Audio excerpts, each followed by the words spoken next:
of the week again. Sit back, relax, we got the brain of band. No need to stress in the house, it's Van Bellen. The game is windsurfing, you can't yell them or tell them. We get the news, the views, the win biz. The brand's gear, just plus the world's best quiz. Carbs, PWA, we're professionals without the pay.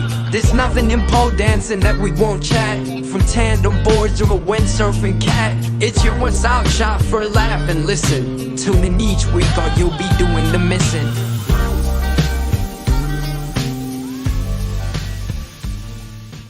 G'day, Betty.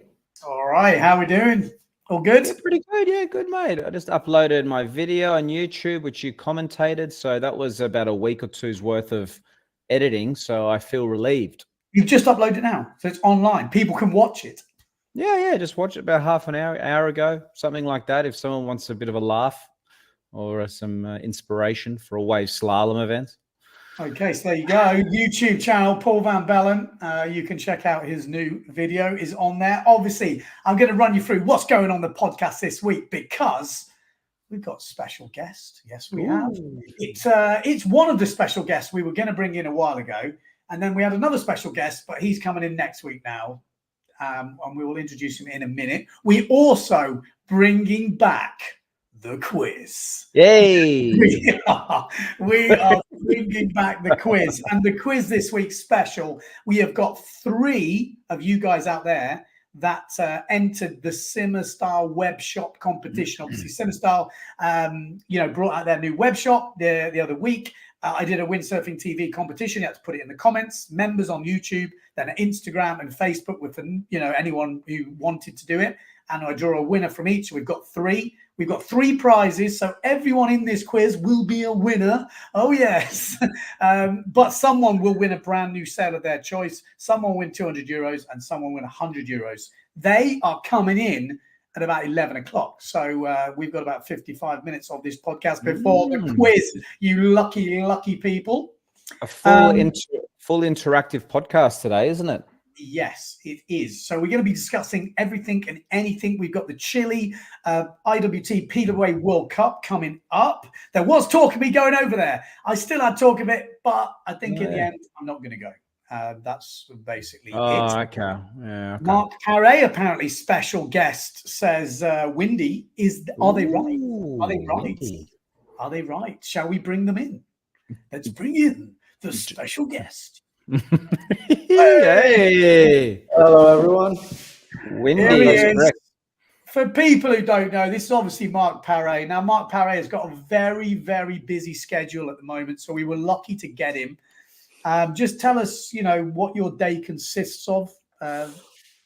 Well, the last week has been pretty busy, honestly. Has consist on basically standing up off my bed, someone bringing me a coffee on the sofa while I lay with my leg up. Then when I'm hungry, I just go like that, and then suddenly food appears, and so can't complain. And then rushing to the toilet sometimes with the crutches like that.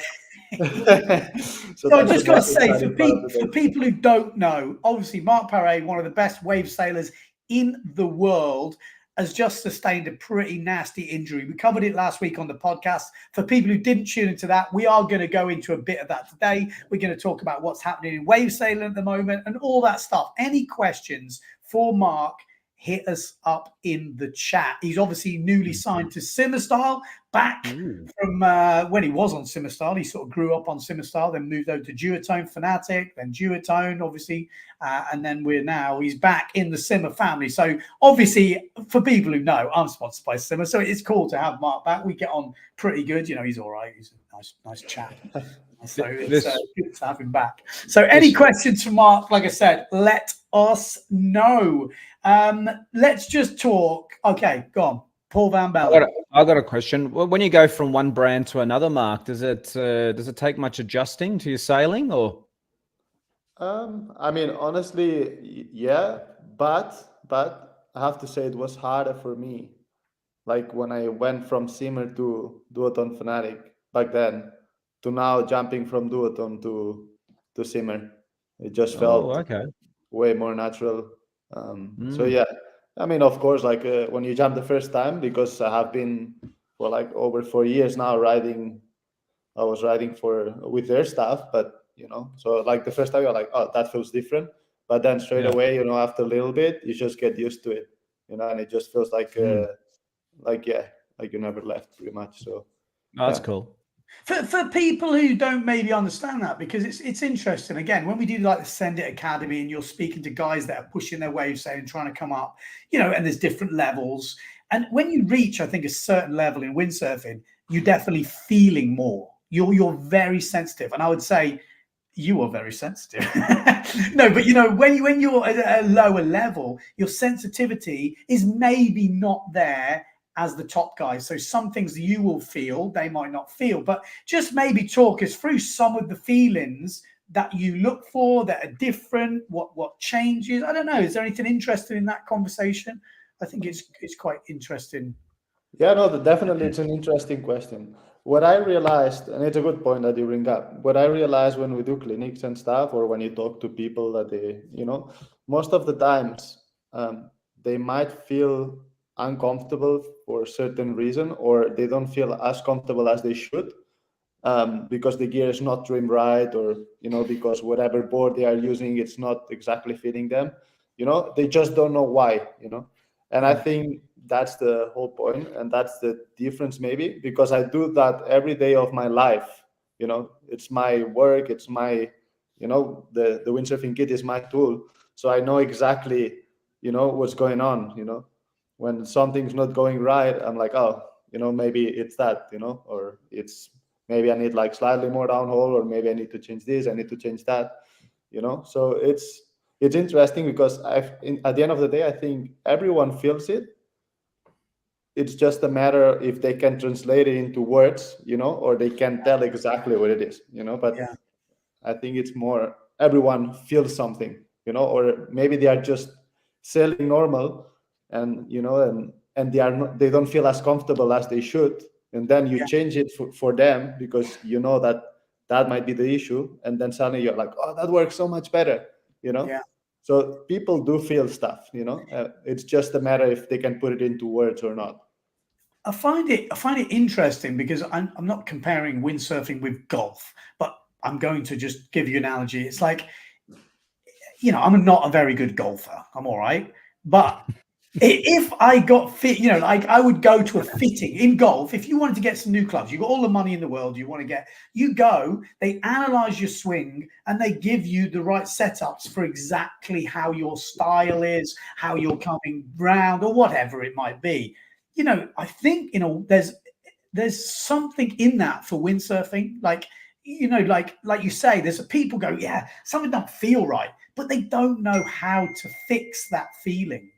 And like you say, I've seen it so many times. If you can adjust something or work out what it is, the look on their face is like, wow, that is just night and day difference. I didn't realize my board could feel like this with the fins there. I didn't realize the sail would be more constantly pulling from one place.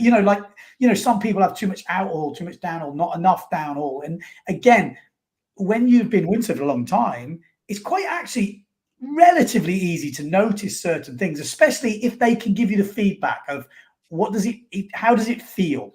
Tell me what it feels like. It's not getting any acceleration. I'm feeling like I'm hitting a top speed, but it feels too early. I've got so much drag. And if you can get some of those feedback, you look at the kit, it's not too difficult to make some big changes. The minor changes, the very specific stuff that you are at, like Brasilio, these top guys, where it's like tiniest changes. I think sometimes some people wouldn't even feel it at all because the maneuvers they're doing and the tricks they're doing or the whatever they're doing, it doesn't really make so much difference. But there is definitely a base level where there's huge differences, I think. Yeah. I 100% agree with that. Just there's a few questions here, Marc. I might get through them before we lose touch. Windy's asked, Marc, bring the shifty combo to the waves, please. Why is it done more in context? Shifty. What's a shifty combo? Shifty, I guess it's like the shaka into push loop kind of thing that they are doing the freestylers. Okay, the freestyle. Yeah. Okay, yeah. It's like back-winded into a push loop. Yeah. Pretty much, but there's a few guys trying it on the waves now, and it looks it could feel like it could be a regular move. Yeah, I feel like in Pozo it's doable 100%, with the onshore wind, because then when you push, then it just pushes you back into the wave, So it's probably easier than even doing a push loop off the lip, because you might get that extra boost back into the wave. Yeah. So maybe a thing to try, but first I need my foot to be to be fixed. I've just realised, boys, just before we go any further with these questions, I did put this on the thumbnail. I probably should at least. It was a kind of a bit of a clickbait in terms of windsurfing, because he is one of the biggest YouTubers in windsurfing. I meant to mention this first. I just totally forgot. So just to interrupt this conversation, Nico Prien is the new president of El Presidente. Yeah, El Presidente. So I apologize, because I was going to bring that up first, just so it didn't seem so out of place. And I've just had a lot of questions, because people are going, oh my God, Nico Prien, he's the president, he's president. It's like a massive thing. And it is pretty big, but at the same time, it's more, he will become like the sort of face of the PWA. So, when we go to Japan and stuff like this, and someone's on the stage making a speech or going to these meetings, he will be representing the PWA. It's still, a rider-led, brand-led organization, but he will be the sort of figurehead of it. And obviously, he's got a bit more influence. A lot of people saying, Ben, is it a good choice? What do you think? Oh my God, because Jimmy Diaz, who's been doing it, he's been doing it for the last, 20 years, probably, Jimmy. Yeah. It always used to be, it had to be someone competing in the PWA who would be the president. And actually, because Jimmy was doing such a good job, they actually changed the rules after he stopped competing to allow him to do the last couple of years. And I just think, 20 years in the job, I think he's probably had enough. And, they wanted some new blood, someone new to represent it. I think Nico, to be honest, is a bloody good choice. You look what he's doing media-wise. He's got his finger in every bloody pie possible. I can't believe how this guy, just listen to this list. I was thinking about it earlier, right? So you've got, how old is he? Mid-20s? So he has got, what's he got going on? He's already been like the brand manager, or one of the brand managers of Starboard. He's got a very successful, biggest YouTube channel in windsurfing. He's competed at the highest level. He's won German championships. He's been up there, in the PWA stuff. I think he owns WindZone. He bought WindZone years ago, the Facebook page and Instagram page. Massive forward thinking that, that's a bloody good move. It's worked out really well for him. He's part owners in a shop, one of that big shop in Holland. You're like, now he's the president of the PWA. I'm like, how the hell does he do all this? And he's got a clothing company, a clothing line. Oh, that's right, yeah. I'm like, oh my God. So yeah, sorry. I just wanted to touch on that, because that is mad, isn't it? Like, I think to myself, I'm now 46. He's like mid-20s and he's done all that. Yeah. No, it's really impressive, actually, and I think it's super cool that Nico is in this position to help out, because he's obviously very passionate about what he does, and that's what it needs, to run events, doesn't it? The workload to have all that going on, like, wow. Like, I don't know what his social life or other, bits of his life are like. I'm guessing he's just living, breathing everything, because it must take up so much time. Like the president stuff, it's not a paid job. It's not like he's getting loads of money for this. It's a free job, but you've got to go to these board meetings. You've got to, it's quite a time consuming thing. Well, what does the president actually do in the PWA? If it's rounded up. It's a kind of loose term, but the main thing is literally the figurehead and the face, I guess. He's obviously going to the meetings and he's helping influence certain decisions, signing off stuff. Obviously he's going to work very closely with the tour manager, which is still Richard Page. Richard's done, for me, I think, a great job. I don't think he gets the credit he's deserved over the years, because windsurfing has not been in, great place for a long time. And if you look at what he's done compared to kite surfing and all these things that have had so much more interest, I think he's done a good job. You know, obviously Simeon's now coming in from the IWT, bringing on that side of it, and the two tours are still separate but together. So, you know, it's kind of a bit confusing, I guess, from the outside, or maybe the inside. I don't know which way it's confusing, but you know, it's all trying to go down, you know, a newer route. So we will see how it's all going to pan out. I just thought, like I said, I actually saw.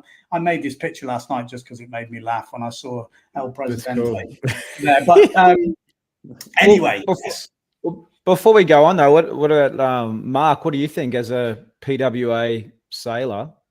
Well, any thoughts? Yeah, what do you think about it? I think as Ben said, I think Jimmy and Rich, they did a very good job all these years, and but I think it's good that Nico now steps in, you know, like with more energy, with fresh ideas probably as well, and I think it could give it a good boost, you know. And I have actually a lot of faith in him, and I think he's the right one to be out there doing that. So yeah, I'm excited. I mean, if you look at the choices, and again, it's not necessarily choices. It's not like we get to pick. That person has to be up for it, because they do give a lot of time. If you've ever like, I know a lot of the guys, I've never wanted to be a board member or a sailor representative. It's just not my cup of tea at all. I can just about deal with my life at the moment. But this extra time doing all these things, these meetings, you know, you've got to remember, with the democracy, with lots of sailors, lots of brands all voting, it's not very easy to push decisions through. It's not like, you know, it's not like Nico is the dictator and he gets to choose everything now. It'll still have to go through all the channels, get voted in and all this sort of stuff, but he can definitely lead it, and he will have a bit more influence in that direction, I would say. Again, I'm sure at some point we're going to hear from Nico. I haven't had a chance to get hold of him. He's probably too busy anyway. But he's still pumping out the videos. He's still, you know, competing at the highest level. So it's going to be very, very interesting to see how it pans out, and if it, you know, if it changes where we're going. Because, like I said, Nico's done such a good job with the media. You know, even just to have that media head at the top of the PWA, I think is a great thing. You know, he obviously knows what gets the views. He knows how to produce it. He knows what's involved. He knows the costs. So all this stuff definitely helps. You know, he's been the brand manager for Starboard. He's seen how all that works. So there's definitely stuff he's going to bring to the table. Someone said he was 29. So he's not as actually young as I thought, but still 29. I just know what I was doing at 29. I didn't know what I was doing at 29. I still don't know what I'm doing. No, it's super cool. I think that the point about the media is a huge one. I think that's something that windsurfing has struggled a little bit with over the last decade or so, is presenting itself in a good way, you know, media wise. So yeah, Nico's experience hopefully will rub off and help improve that side of things. It's super cool. Very good indeed. So let's stay on that, because we have got Marc Pare in the house. If you're joining us, like I said, then the podcast is not just one subject. It's more like a windsurfing chat, a catch up with whoever guests we've got in and what's topical in windsurfing in the week. If you have just joined us, we've got competition coming up, a bit of a quiz at 11 o'clock. So that's in 40 minutes time. We got Marc Pare in the house. We've also got the Chile event coming up. Now, I don't like bringing this up because Mr. Marc Pare is obviously not going to be there. And, well, you can tell me. I bet you were looking forward to Chile. Yeah, I love Chile. It's one of my favorite places on earth. And I was really, really looking forward to go there and do the contest. But, you know, it is what it is. I just hope they get good conditions, at least the other guys, because I know the potential of that place. And, I hope they have epic conditions and they can create really good footage. Yeah. Just before we go into Chile, I'm going to ask you your favorites, who you think, you know, got a good chance over there, who is the dark horses who could come through. But just for people to hear it from the horse's mouth, let's say, just talk us through what happened with your injury and what's happened since. Just give us a little, run through, because I think people definitely can relate to injuries in windsurfing. I know after the podcast last week, I had a lot of messages, comments and stuff talking about injuries. So just maybe let us know. Yeah, basically it was like my last session on Maui, and was after lunch. And I went out. I was having a blast, actually. I was landing everything. I was super happy. And then suddenly I just did this turn and I pushed a little too hard. And then so the tail kind of slid into a taka and I was not expecting it. So I was like, oh, I'm just going to kind of lean hard on my front foot and then I'll just spin around. And the wave just got really cappy like that. So then I had all my weight. So when you have all the weight on the front foot, your heel lifts up. And basically the foot straps I had that day were like a little bit tighter, like a tiny little bit tighter than I normally have. So I think that's why maybe it might have been a little lower on my foot than it normally is. So when I had all my weight on the front foot, I did feel like a lot of pressure on the foot. And then suddenly the wave just exploded on top of the board, and that pressure just doubled, and I was like starting to spin around. I just felt something go under my arch, like something just popped and my foot just twisted like that, just felt like it was like the front was twisting the other way. I was like, fuck, like straight away I knew it was bad, like I didn't even have to look at it.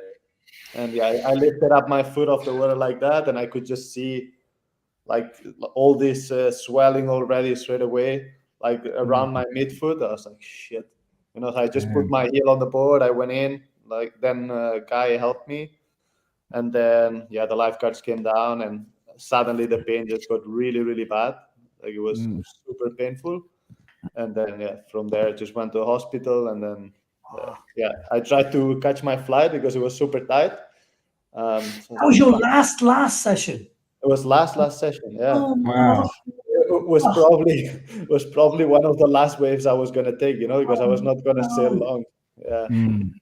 I just like to say, if you always say to yourself, one last wave, never do one last wave. It's always the worst. Swear down. Yeah. How big was the wave, Marc? It was not even that big, I just think it was everything was just at a bad moment, because I was not even falling, I just basically had too much pressure on my front foot, and like it gives me chills, like now, remembering the feel that I got, because it was a bit nasty. But but straight away I had surgery already on my other foot because I broke like the small tendon of my big toe like 3 years ago. And I got this contact from a German guy called Sebastian Altenberger. He's like a super good foot surgeon. So straight away when I did it, I was like, I just texted him straight away. And I got the x-rays. The x-ray showed that nothing was broken in the bones, So I kind of knew it had to be something with the Liszt Frank. So I told him like what happened and the feeling I had. And then, got the flight. I was in contact with him. And then, like basically 5 days after I was flying to Germany. And then 1 week after I got it fixed. So everything was pretty fast, because even if I would have done it home, would have taken longer. And, and I didn't know any good foot surgeons around here. So that's why I just went straight into him, because I really trust him. He's a windsurfer himself. So he knows, he treats like a lot of football players, and they fly him apparently like a lot of times here to Madrid and stuff when he needs to fix a football player. And so he's I really trust him. So I'm can I put his contact below, because I tell you what, he's going to be in demand, I tell you. Yeah. Did you have travel insurance for that, or health insurance, or how does it work with when it comes to dealing with doctors in other countries and all that sort of stuff? Yeah. So basically, this time I was like, I do have a travel insurance and stuff, but it always gets a bit tricky, like when you go and try to choose the doctor you want, So basically I just I just went and paid for it That's it. Okay, You know? I see. So I'd rather just pay for it and get it fixed with Yeah. with someone that I can trust.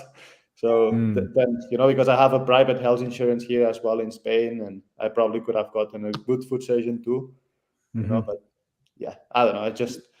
He's super good, and I have a lot of trust in him. So that's the main thing. I said it last week on the show. You can't mess around with that type of thing. Like I said, there's different levels of good, and once you find a really good one, for me, that's the only thing you need to know. There's no point in risking it on something you've never tried, because yes, the other one might be good, but maybe he's worse. If you know someone's good, you've had a good experience, you've got good feedback. He's a windsurfer, so then he's even more keen. He knows I think that sounds like the perfect combo. Like I said, it's quite interesting. I actually thought there's quite a cool thing to have. It's like a database of these good experiences with surgeons around the world in different places, and all windsurfers should be adding to this database of their experiences. Like, tell you what, when I did my foot, I was like, you realize it's just a minefield. You're like, oh, there's this guy, and you're like, well, is he any good? You're like, no, he's a doctor. You're like, he's a surgeon. You're like, yeah, but that doesn't mean if he's, there's different levels. Yeah, no, 100%. I mean, even when I went to his office, after I did the MRI and stuff in Germany, that he was looking at my ankle. He was like, oh, I'm just going to check that all the tendons and everything's fine. So he basically just followed everything to the ankle. He was like, hold on, there's a ligament missing here. I was like, really?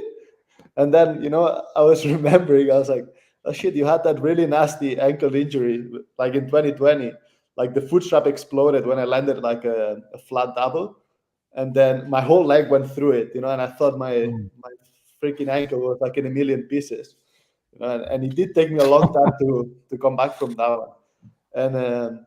And basically the ligament was gone, was nowhere to be seen when he went to fix it. So he had to put like a fake one, and then he looked around with the camera to see that everything else was fine. And then he just found a piece of bone, like all soft and messed up, floating around the middle of the ankle. He was like, that's not meant to be here.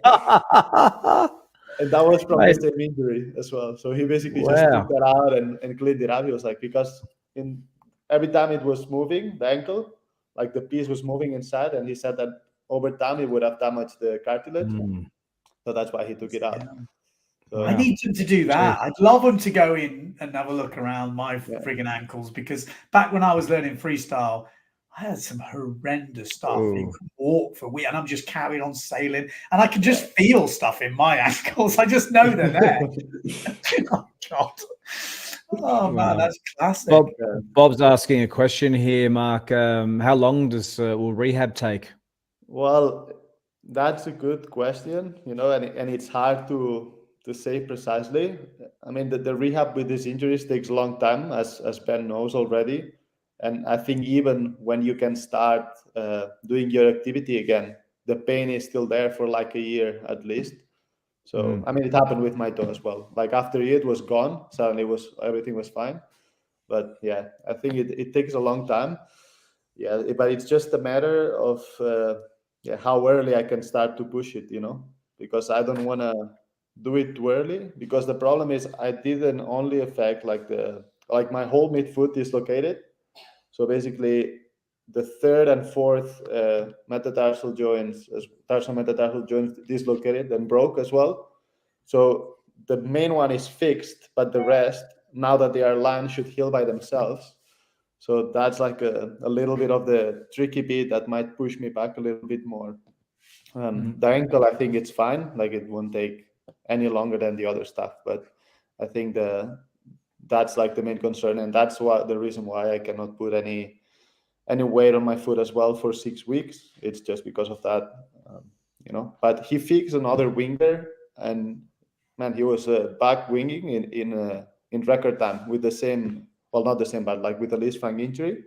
I think within 4 to 6 weeks, he was pump foiling again in the lakes, and then within 2 months, very quick. It's very quick, and then within 2 months, he was winging without foot straps, and then after 3 months, he was jumping and doing everything again, which is super fast. But yeah, again, everyone's different, and I went way faster than I should have gone with my other foot. which was nice and surprising for everyone. But yeah, with this one, I want to take it kind of easy and just make sure everything is fixed and 100% fine before I start doing any crazy things. Yeah, I mean, like I said, I pushed a bit hard and I snapped the screw in my foot. So don't do that. Like, I know you don't have screws in yours, but I mean, the biggest thing I found, I said it last week on the podcast, but is the mental game. Because when you come back, your brain doesn't trust it. You know, like it tries to protect it. So when you're landing stuff or when you're going to land stuff, your body moves without you wanting to, like, because you don't want to put the full pressure through. So, I mean, those are the things, but you come back from injury lots of times, but more for the people at home who've never had to do it. The mental game is pretty hardcore. Yeah. I mean, the surgeon did mention that the problem wouldn't be like this injury, like in specific when I go back. And as you say, it's going to be more of a mental thing. The problem is that you can hurt other stuff, you know. You said, I'm scared at the end, like you could hurt your knee. So that's why you have to be, you need to do all the training and you have to feel comfortable with it, you know. So you don't mess up then another part of your body, you know. Which actually, funny enough, it did happen to me when I did my foot in Pozo. Then I hurt my knee. Like it just, like on a landing, I guess just to not put pressure on my toe as much, like I extended my back leg too early and too much, and then my knee bent the other way. That is true. Your brain just compensates without you even, like, it moves your body where you don't even think about it. You just react, and it's. I had the same with my back, the same with my foot. It's kind of a whole new thing, you know. So as much as I want to be ready for Pozo, you know, it will be, I would say, fairly tight, but you know, I don't discard being ready for the event, but as well, I don't push it.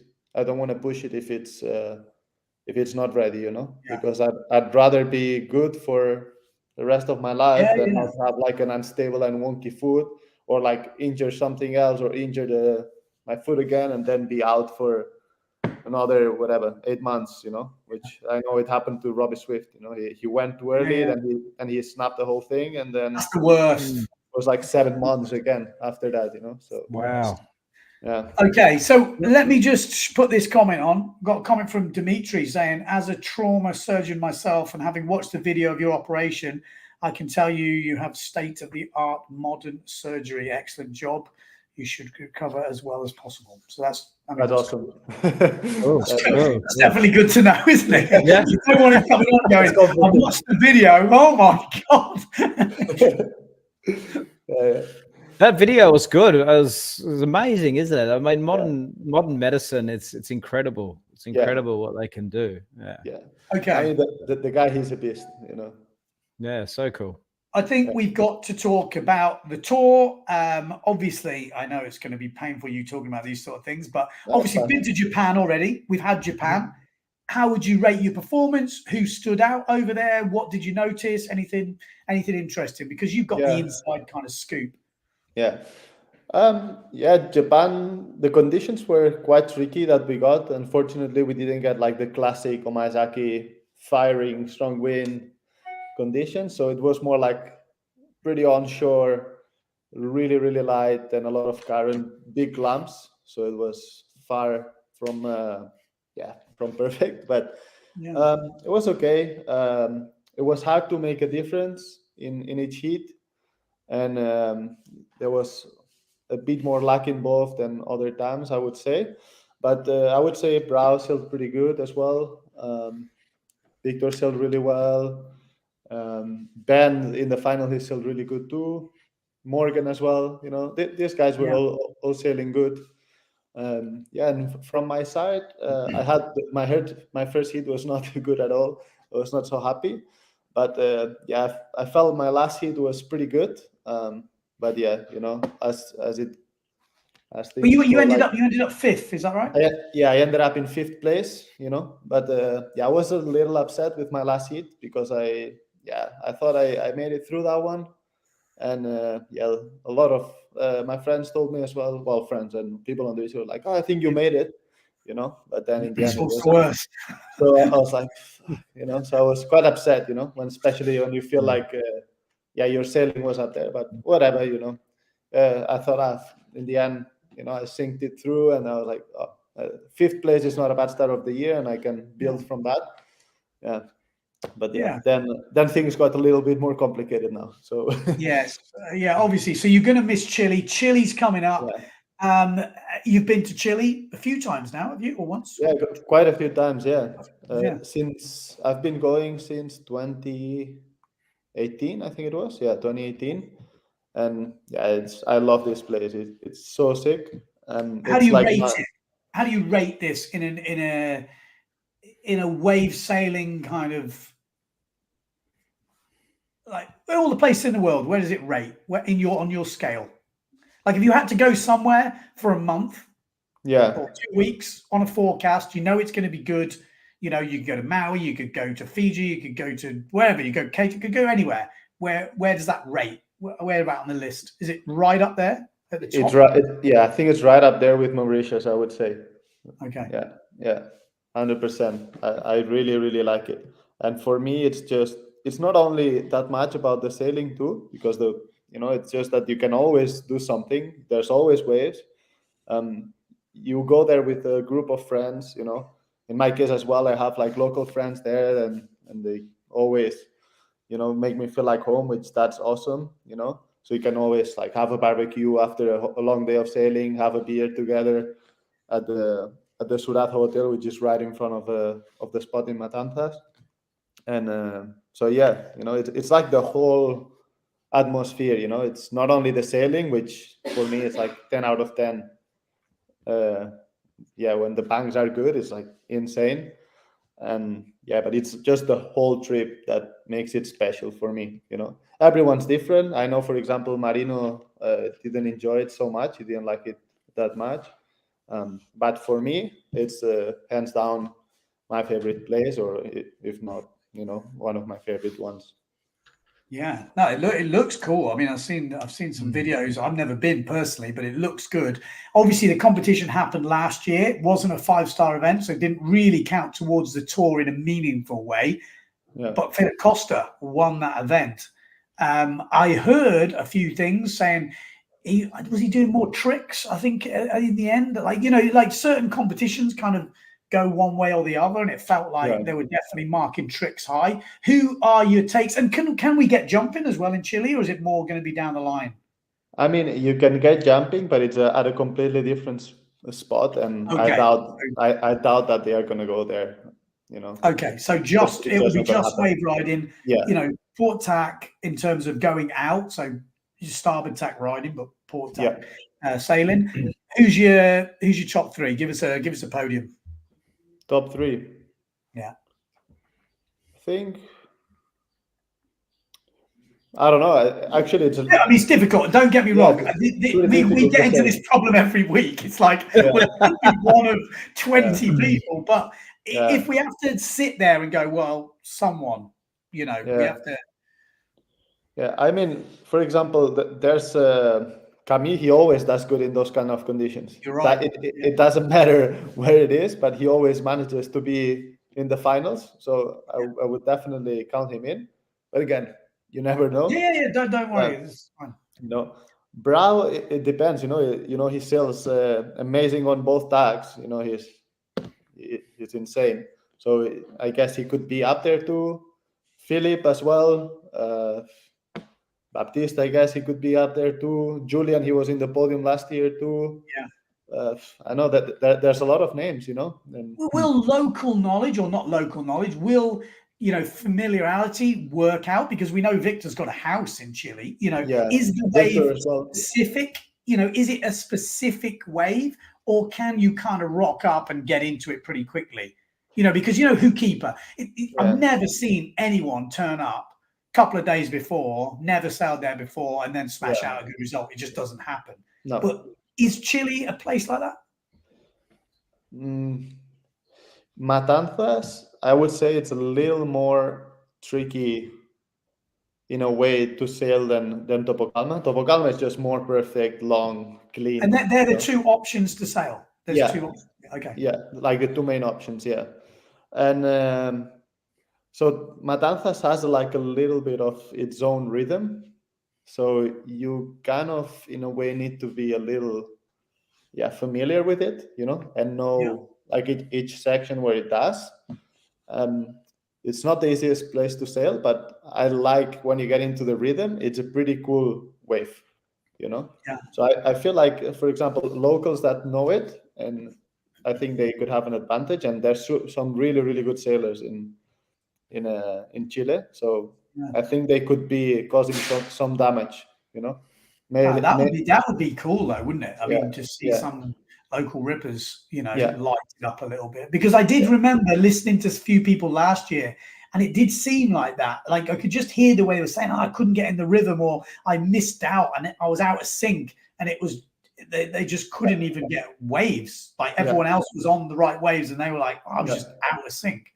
So that's kind of interesting. Yeah. So you need to know where to get it and which ones to get, Like, and as I said, once you get it, it's like a very specific rhythm of a wave, So like, once you figure it out, first section you can do this, second section you can do that, then you can link it to the end, So it's like quite a stiff pattern once you know and you get on that specific kind of wave.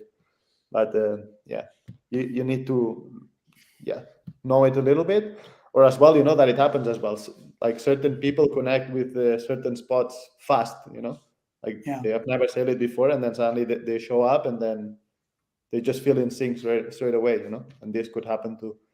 So, but I think it's gonna be an interesting event. It's not like because it hasn't been a 5-star event before, so it's gonna be. It's not like Pozo that you can expect certain guys to do well, or like Tenerife, So I feel like wave riding only.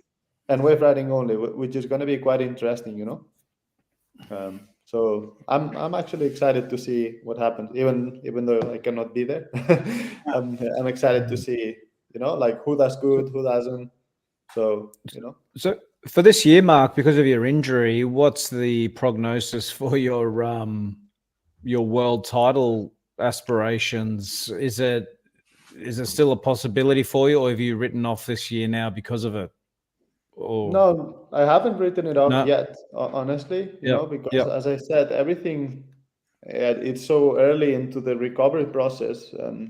I don't know what's going to happen, I could be back in Pozo and I feel well, I doubt I will be 100%, but, maybe I'm going to be 90% well or 85% well. I don't know. And then I can still push and do my thing, or it could be that then I have to skip Pozo, and then, then certainly things are going to get more complicated, But nonetheless, in either situation, I will just do whatever I can and go with the flow. I don't want to, give up on anything.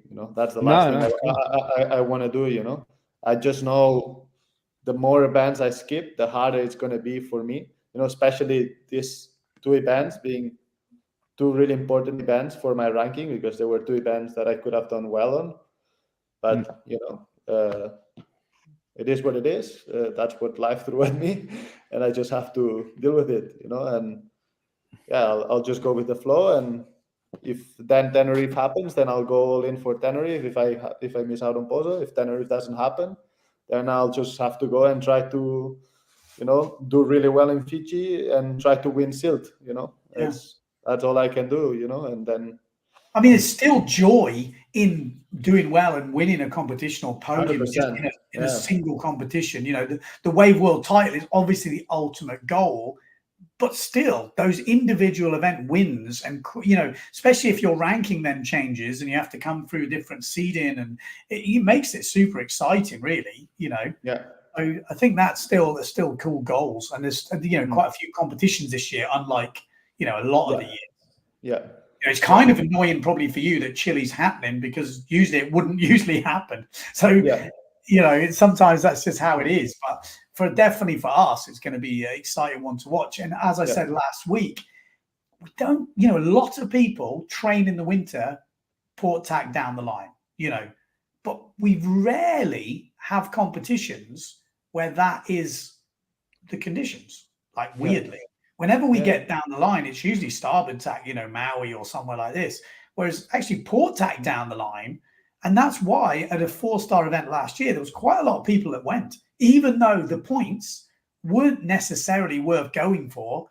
They just wanted to compete at a PWA IWT event, a big event, which was in the conditions that a lot of them sail or prefer, let's say.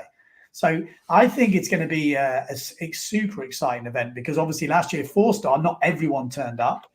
Costa won it. Camille, I think, was up there. Julian was up there. I'm trying to think who was also sailing well. But I'm sure we're going to see some upsets. Whenever we see riding only, there is always some upsets. It's like it's kind of one thing I missed when I was doing the tour properly, that we didn't really have many riding only events, because I really felt like they're the events where you can cause some bigger problems. When the jumps are in, like in Pozo, if you haven't got your jumps nailed, you're not even going to do it. There's a lot of times I've had heats against the top boys and beat them on waves, but the jumps, they've got the double, they got the, the stuff. So I think wave riding only events do make for some interesting results and maybe some upsets. Yeah, I think there will be upsets. As I said, there's like 4 guys that they are absolutely reapers in Chile. So that they have all the moves. So yeah, I think we could easily see some big upsets. Yeah, maybe we do some watch-alongs if you're up for it. I guess you've not got a massively busy schedule. Not so much at the moment, no. No, but we could, because I know there'll be a lot of people wanting to tune in. I don't know how the live stream or whatever's going to be, but sometimes just like I see it advertised on Facebook, like a watch-along party thing. But it's quite cool to sit with a few people and discuss it. We do it normally, but with the channel, it's quite nice just to go live, and we don't do anything special, but we just chat, and I think sometimes it offers a bit of insight. So let us know if you're keen to watch or have that on when you're watching the live stream. Obviously, if you're not, that's also fine. No, let's do it. That'd be super cool. That'd be so cool. Well, what do you think about the tour, as it is at the moment, Mark? Because obviously it has changed a bit in the last few years. It went from really not having many wave events, and now all of a sudden you're going all over the world to all some of the best locations. I mean, it's a step in the right direction, obviously. Or how are you feeling about it all? I love it. I think it's good, and I think it's very positive. I feel like the old tour we had, in a way, it was a bit damaging for athletes or certain athletes, because then they knew that they could accommodate like themselves in just certain kind of conditions, and that was it. So they could kind of specialize, and now it kind of forces, in a way, for all to be able to sail in all kind of conditions, and I think it's super positive. I think at a personal level, for each rider, it should make them feel more complete and better about themselves as windsurfers, and I think it's very good for the exposure, and so I think overall it's like a super positive thing, and I think we needed like this variety of conditions, starboard tack, port tack down the line, onshore, jumping, wave riding. So I think it's pretty cool. I think most people would agree with me, but probably the missing link at the moment is getting the coverage up to speed, because it is a bit all over the place, isn't it? We have seen some events that have lacked in the live stream, or whether or not you do live stream or not, and so that's probably an area that's could be improved, couldn't it? Because a lot of locations are amazing. That's tricky. Right now I was only talking like about locations and just about tour stops, but I 100% agree with you. I think it is as important, to have like good coverage, in like either way, in live stream, producing good videos after contests or good highlights, whatever you want to call it, and good behind the scenes interview as well, So I think it's all of that is super important. So, but I'm positive that hopefully now slowly everything is gonna fall into place. Maybe it might take a few more years, but I hope we're gonna get to the pinnacle at some point, and everything's gonna be like much better. You know, like the coverage, the bands, prize money, hopefully too. You know, which is another aspect. So yeah, but you know, it's a start. I just heard Maciej Rakowski said he's up for the watch on. And speaking of Maciej Rakowski, he's about to announce his new sponsor. Ooh. I don't think we can mention it yet, but or is he making it? I haven't been. My Instagram. Is anyone's Instagram playing up, or is it just me? I don't know. I haven't checked. Okay. I just days I've keep getting weird like freezing and not okay. Just me. Okay, so Maciej Rakowski does have a new sales sponsor. Is he going to announce it exclusively on this podcast right now, Benny? I don't know. I want to know.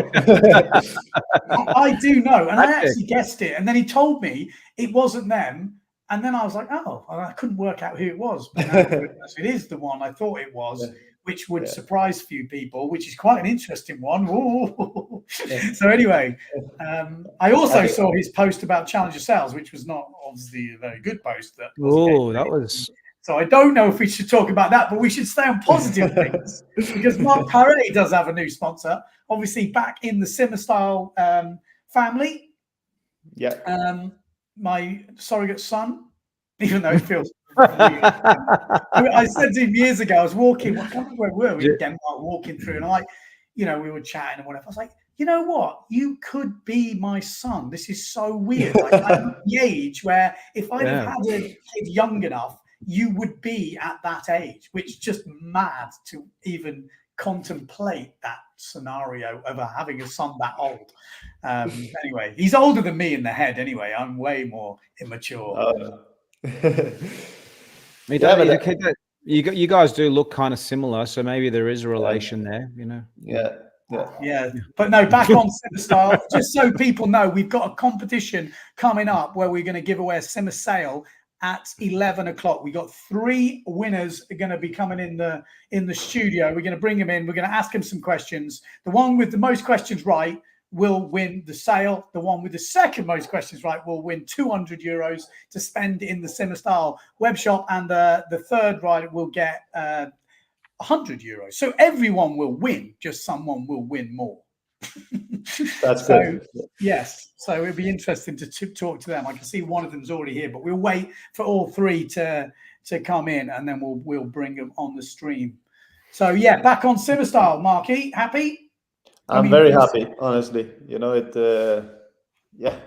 it makes me. I'm super stoked with the gear, first of all, and and it feels way nicer in a way that. I feel like one part of the whole brand, and they make me feel loved and involved in everything. And, it's a smaller family too. So it's pretty cool. Yeah. I really love it. And what at the beginning seemed something super negative.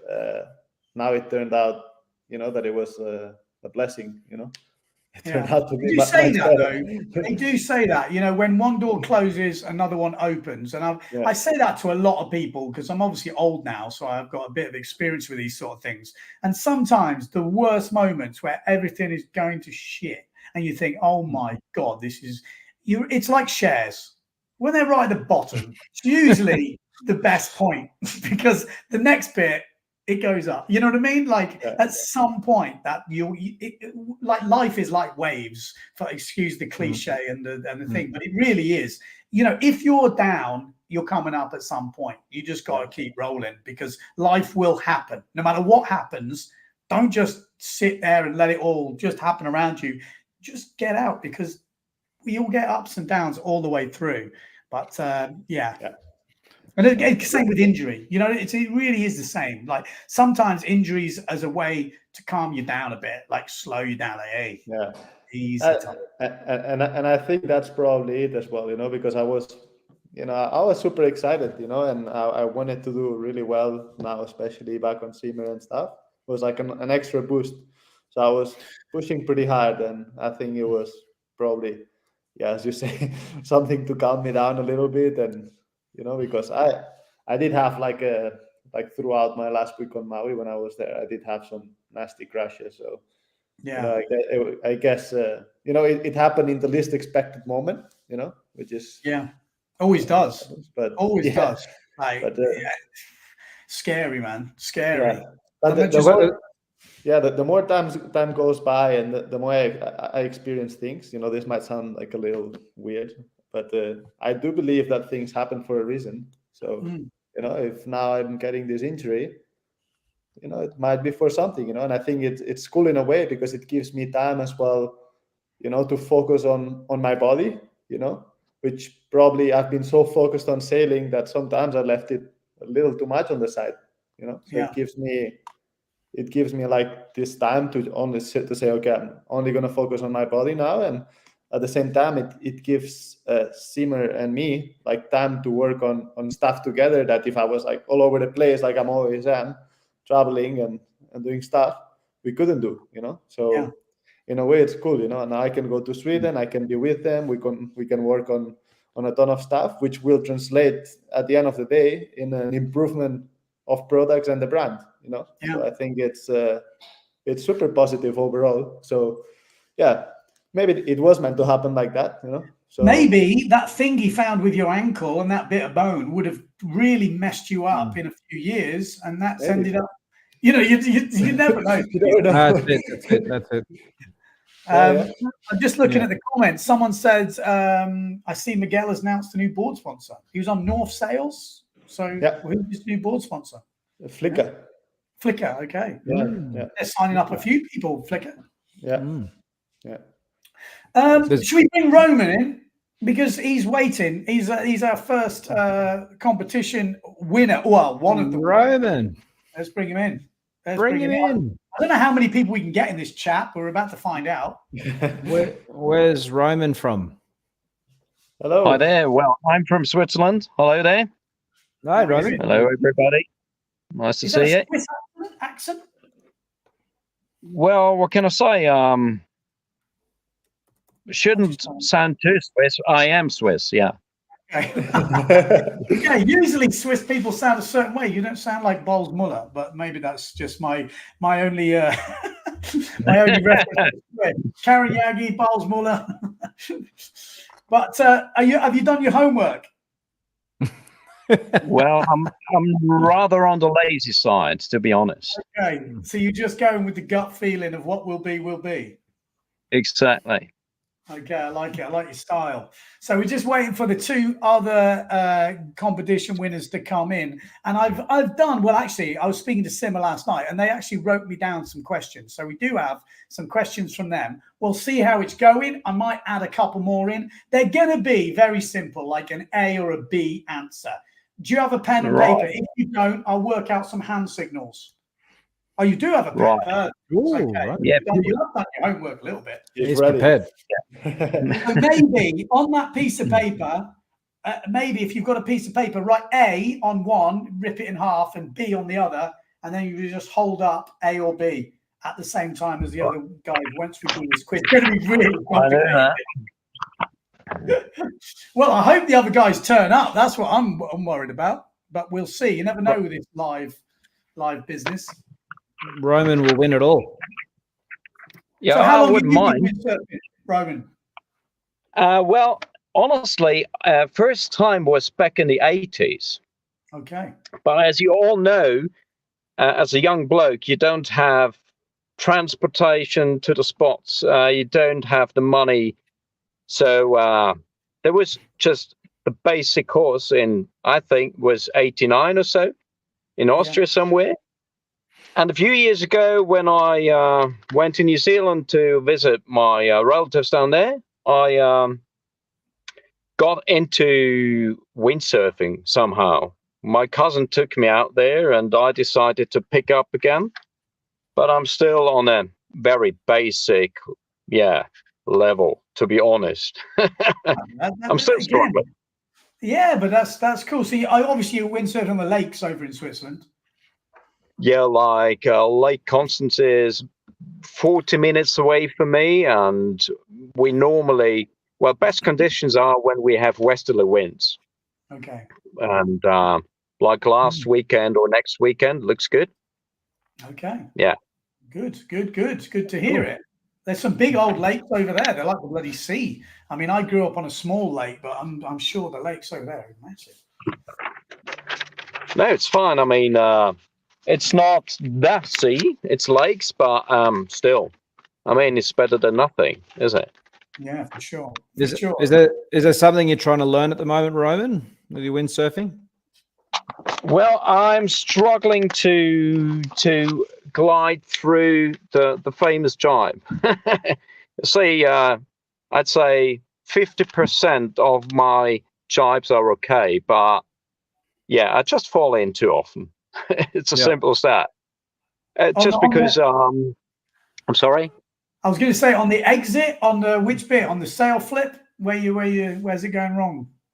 I just park in, kind of, and not enough momentum. Okay. It takes a bit more balls, I think, just to keep the sail closed and go for it. But yeah, working on it. Yeah, the jibe is one of the most difficult, I would say. I mean, it really is. It's technical, yeah.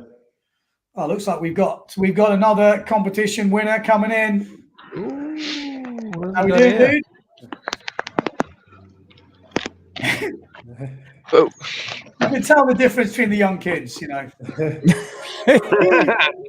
Who have we got here? Hello. Guinole. Yes. Is that how you pronounce your name? How do we say your name? Yes, Guinole, it's me. Okay. Where are you? You're off. Are you on a bicycle? I'm at school, and Yeah. I leave school just in 2 minutes. Okay, no problem. Well, okay, thank you. We'll bring you back in a second when you're ready. All corners of the globe.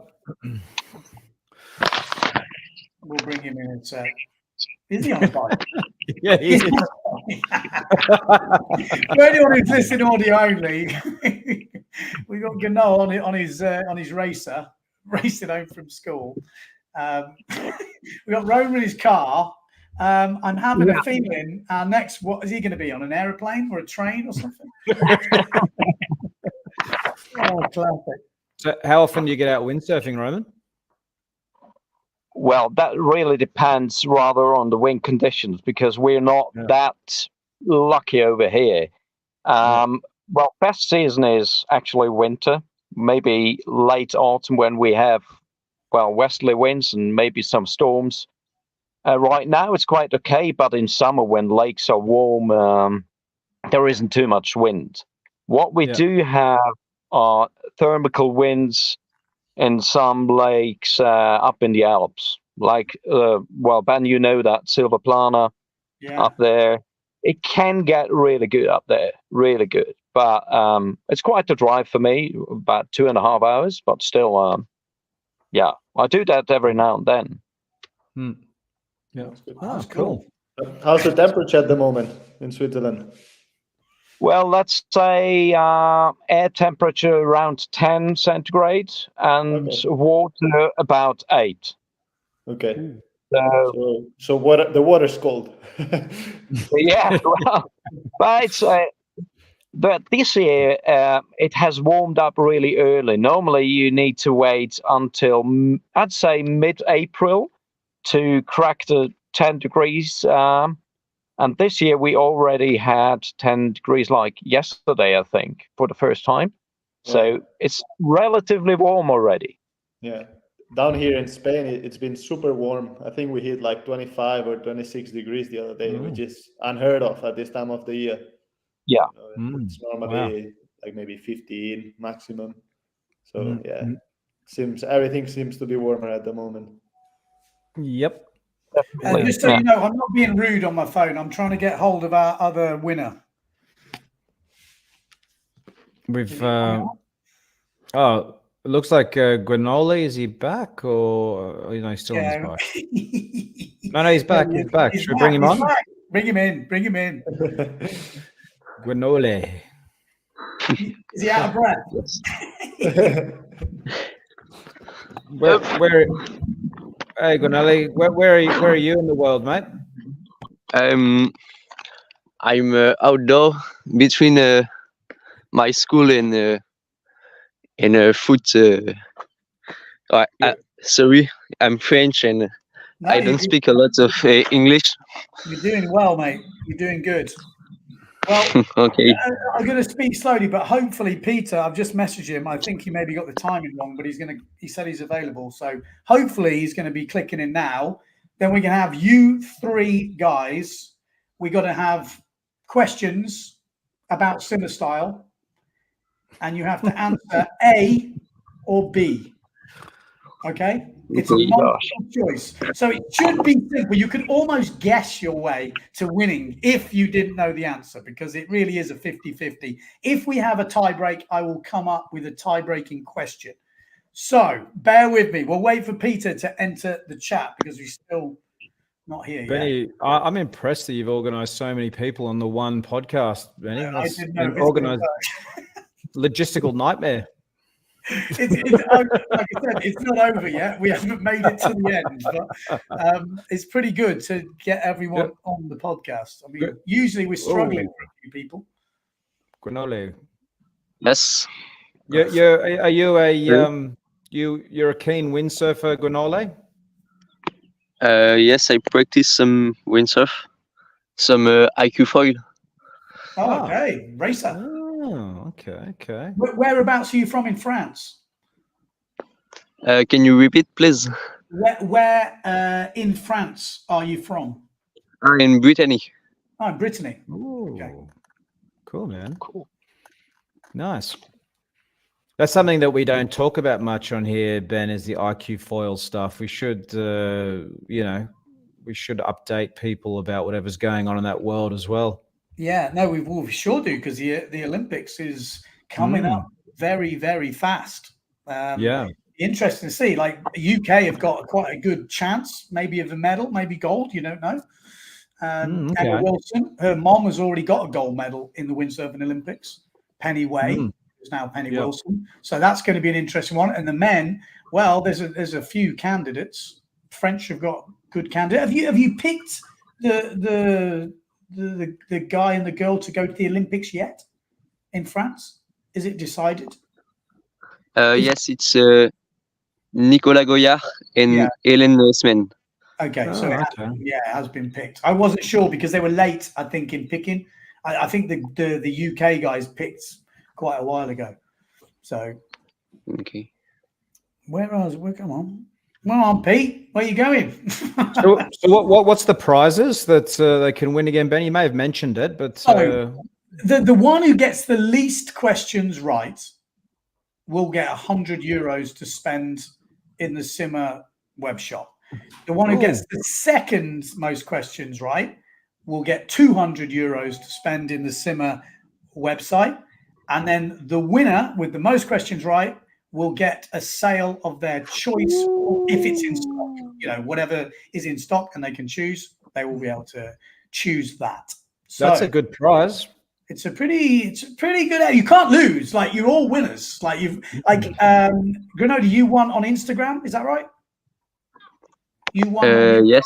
Yes. So you won the Instagram one. You were the random pick. Roman, you were on YouTube. Is that right? Yes, right. Correct.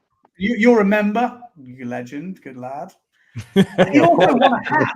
He's actually won 2 prizes in the last couple of months. Like, it's a random draw. I just pressed the button on like random comments. Hang on, I'm just trying to understand. Let me just send this. Oh, he's here. Here he is. Oh, they're all here. Here he is. Peter. Hello, Peter. Hey. Okay, we've got all 3 now. We've got a full house. We've got 6 people in this. Where are you? Where are you in the world, Peter?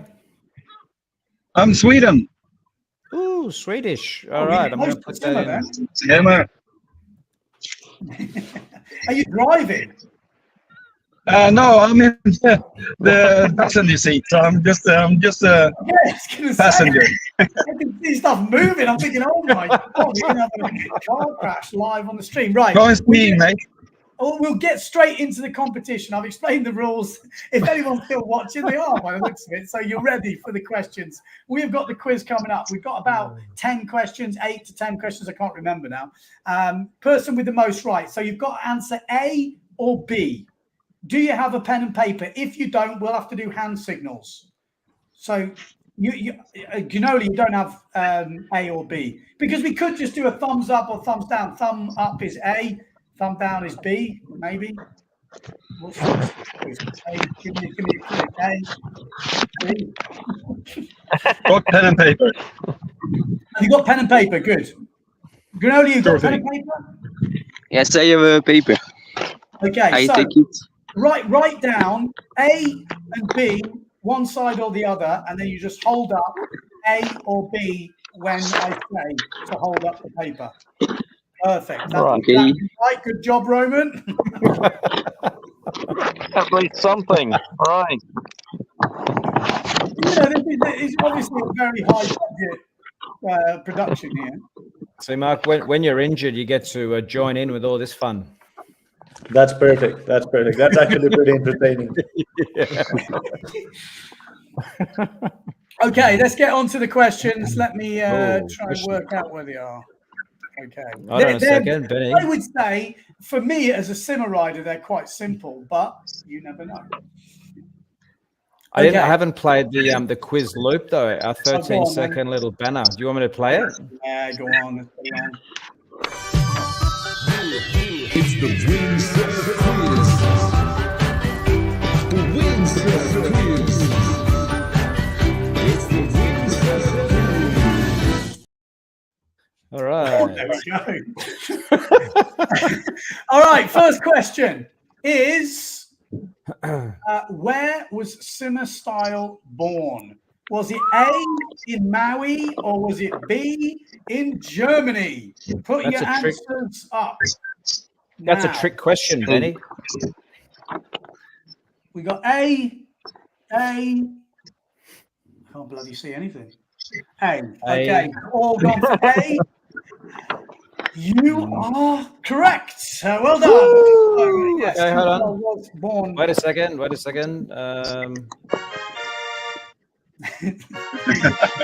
Oh, whoops.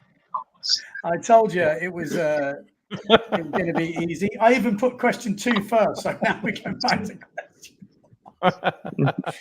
In what year was Simmer Style created? Where Sec don't show yet. Was it 1981 or 1988? You've got A. Really not see A. No, they're writing on this. Oh, hold on. Well, they already know. Have you all got A? Is that right? I can't see. Yes. Yeah. Okay. You might need to do some thicker writing. Well, the answer is Simmer Style was created in 1981. It was A. So, I mean, now this. I told you it was an easy quiz. It's going to get more complicated. Okay. You might need to make those letters a bit more, or push them right to the screen.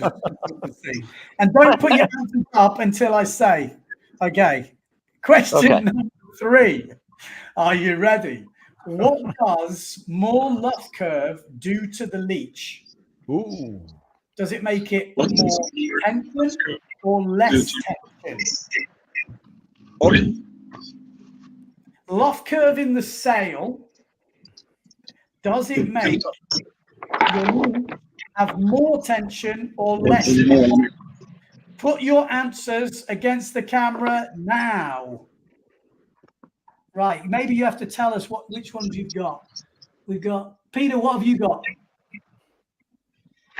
I can't see it.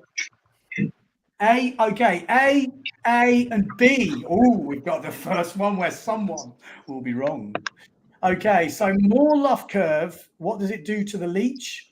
It actually gives it more tension. So A is the correct answer. So Roman, unfortunately, you don't get a point there. All right. I'm getting these questions straight from Simmer, so don't shoot me. Apparently. All right, number 4. The question is, which sail replaced the Simmer Style icon this year in 2024? Was it A, the Cyber Wave, or was it B, the Evoque? So A, Cyberwave, or B, Evoke. Put your questions, answers up now. You've got B, and C. Is that A from? You said A, Gunoli? No, B. B. Okay, B. So, what does love? Oh, sorry, I'm not even put the picture on. Sorry. What sale replaced the icon in 2024? It was B, the Evoke. Easy. Flying through them. Okay, number 5. Who is the SimmerStyle sale designer? Is it A, Thomas Person, or B, Peter Anjo? A bit more tricky there. Nah. Okay. Any questions up? Roman, what you got? A, B, and A. Okay, so someone's wrong. Who is SimmerStyle sale designer? A, Thomas Pearson. B, Peter Anjo. It is A, Thomas Pearson. Thomas Pearson. So Roman and Peter. Ooh, Pete. 100% record so far. Yeah, Thomas Pearson, actually world champion back in the day. He's been designing sales for Simmer since the 90s. Okay. That's Swedish. Question 6. The board shaper from SimmerStyle, Ola Hellenius. What was his original profession? What is he, his profession? Is he A, professor in mathematics, or was he B, a car engineer? Sorry, a bit of a tricky one. You ready to put your answers up? Get it up there. What you got? A professor in mathematics, or B, an engineer? A. Everyone's gone for A. It is A. Yes, he is a professor in mathematics. The guy is an absolute bloody genius, I have to say. Okay, number 7. Doing all right here. Peter's leading at the moment. Hold on, before you go on, should we have a little score check? Where are we at? Okay, so at the moment, I've got it as Roman has got 5 points. Granoli has got 5 points, and Peter is in the lead so far with 6. Yeah. Oh, it still can all change. Okay, in number 7, since when me, Ben Profit, has been a loyal team member of SimmerStyle? Did I sign for Simmer in 2005, or did I sign for Simmer in 2008? Oh, After 3, you've got to put your answers against the screen. Did I sign for SimmerStyle in 2005 A, or B, 2008? Okay, answers go. Got to go together. What we got? So we got A from Roman. Peter, what have you gone for? B. B, what have you gone for? A. So B-A-A. Oh my life. Things just got interesting, boys and girls. Mr. Ben Profit here signed for Simmer in 2005. Wow. I have really been riding for these boys for 20 years, 19 years. Oh, so now we have got everyone is equal. Oh, it's getting tense now, guys. It's getting tense. Okay, number 8. Oh, this is definitely tense. Number 8. This is quite an easy one, I reckon. Do you have to pay shipping fees if you order a sale on simmerstyle.com in the EU? Do you have to pay to get it shipped to your house? Is it A, yes, you have to pay for shipping, or B, no, you don't have to pay for shipping? If you've been on the Simmer website, you should know this. Okay, so after 3, you've got to put your answers up. Everyone ready? Everyone got your answers? Okay. Ready, Roman? 1, 2, 3, go. What have you got? We got B. No, you don't have to pay for shipping. B and B. Do you have to pay for shipping if you order a sale on Simmerstar.com? No, you do not have to pay for shipping. So yes, we're all level pegging. We're going to number. Ben, just quickly, is this a quiz or an infomercial for Simmer? I mean, they're giving away a sale, so yeah, no, it's good. It's good. Keep going. I don't choose these. You know, we're giving away a sale. Oh, look.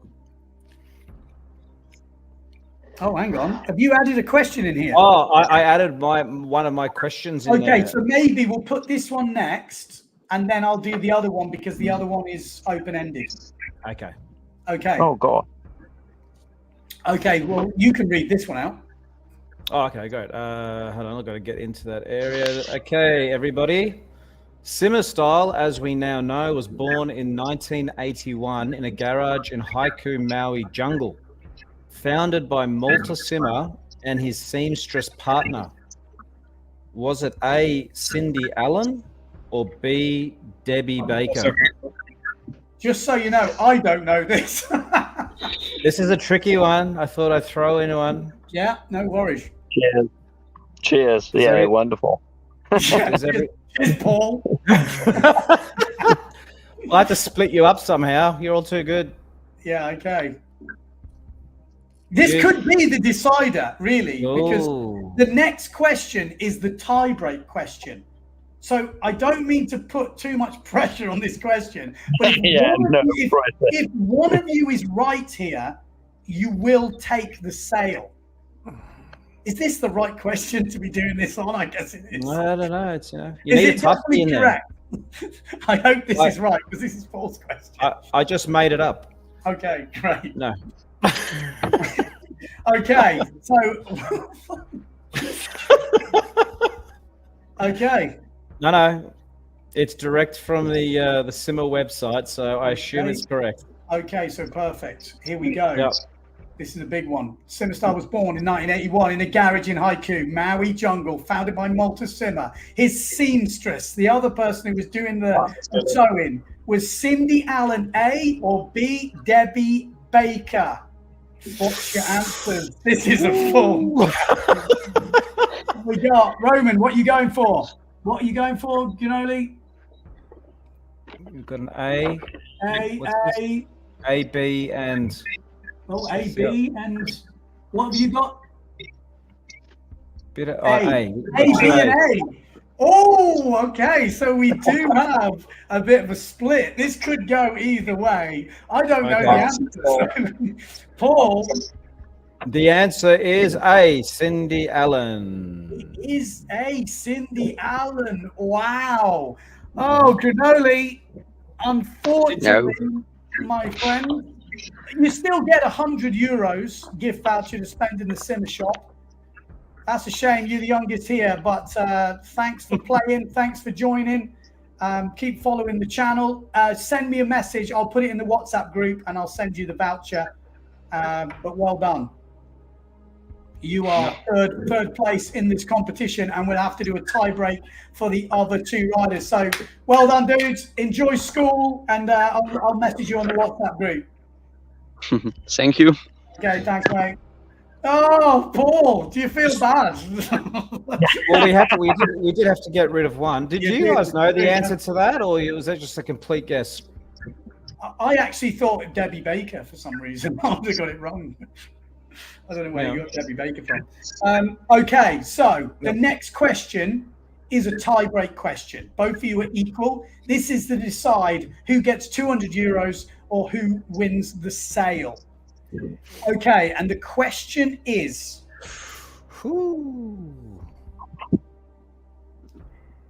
how much is a 2022-2023 black tip 4-meter with shipping on the Simmerstar.com website? This is a clearance sale, so it's last year's sale. How much to the closest euro will take the win? Okay. So write down your answers. A 2022-2023 for last year's sale, 4-meter black tip with shipping on the simstyle.com. Okay, write down your answers. Tell me when you've wrote them down. Ready? Okay, okay, Roman's ready. No checking. I won't give it away too early, you know. Okay. How much? Okay, put your answers on the screen. Let's have a look. So we got 451 from Roman. And 451.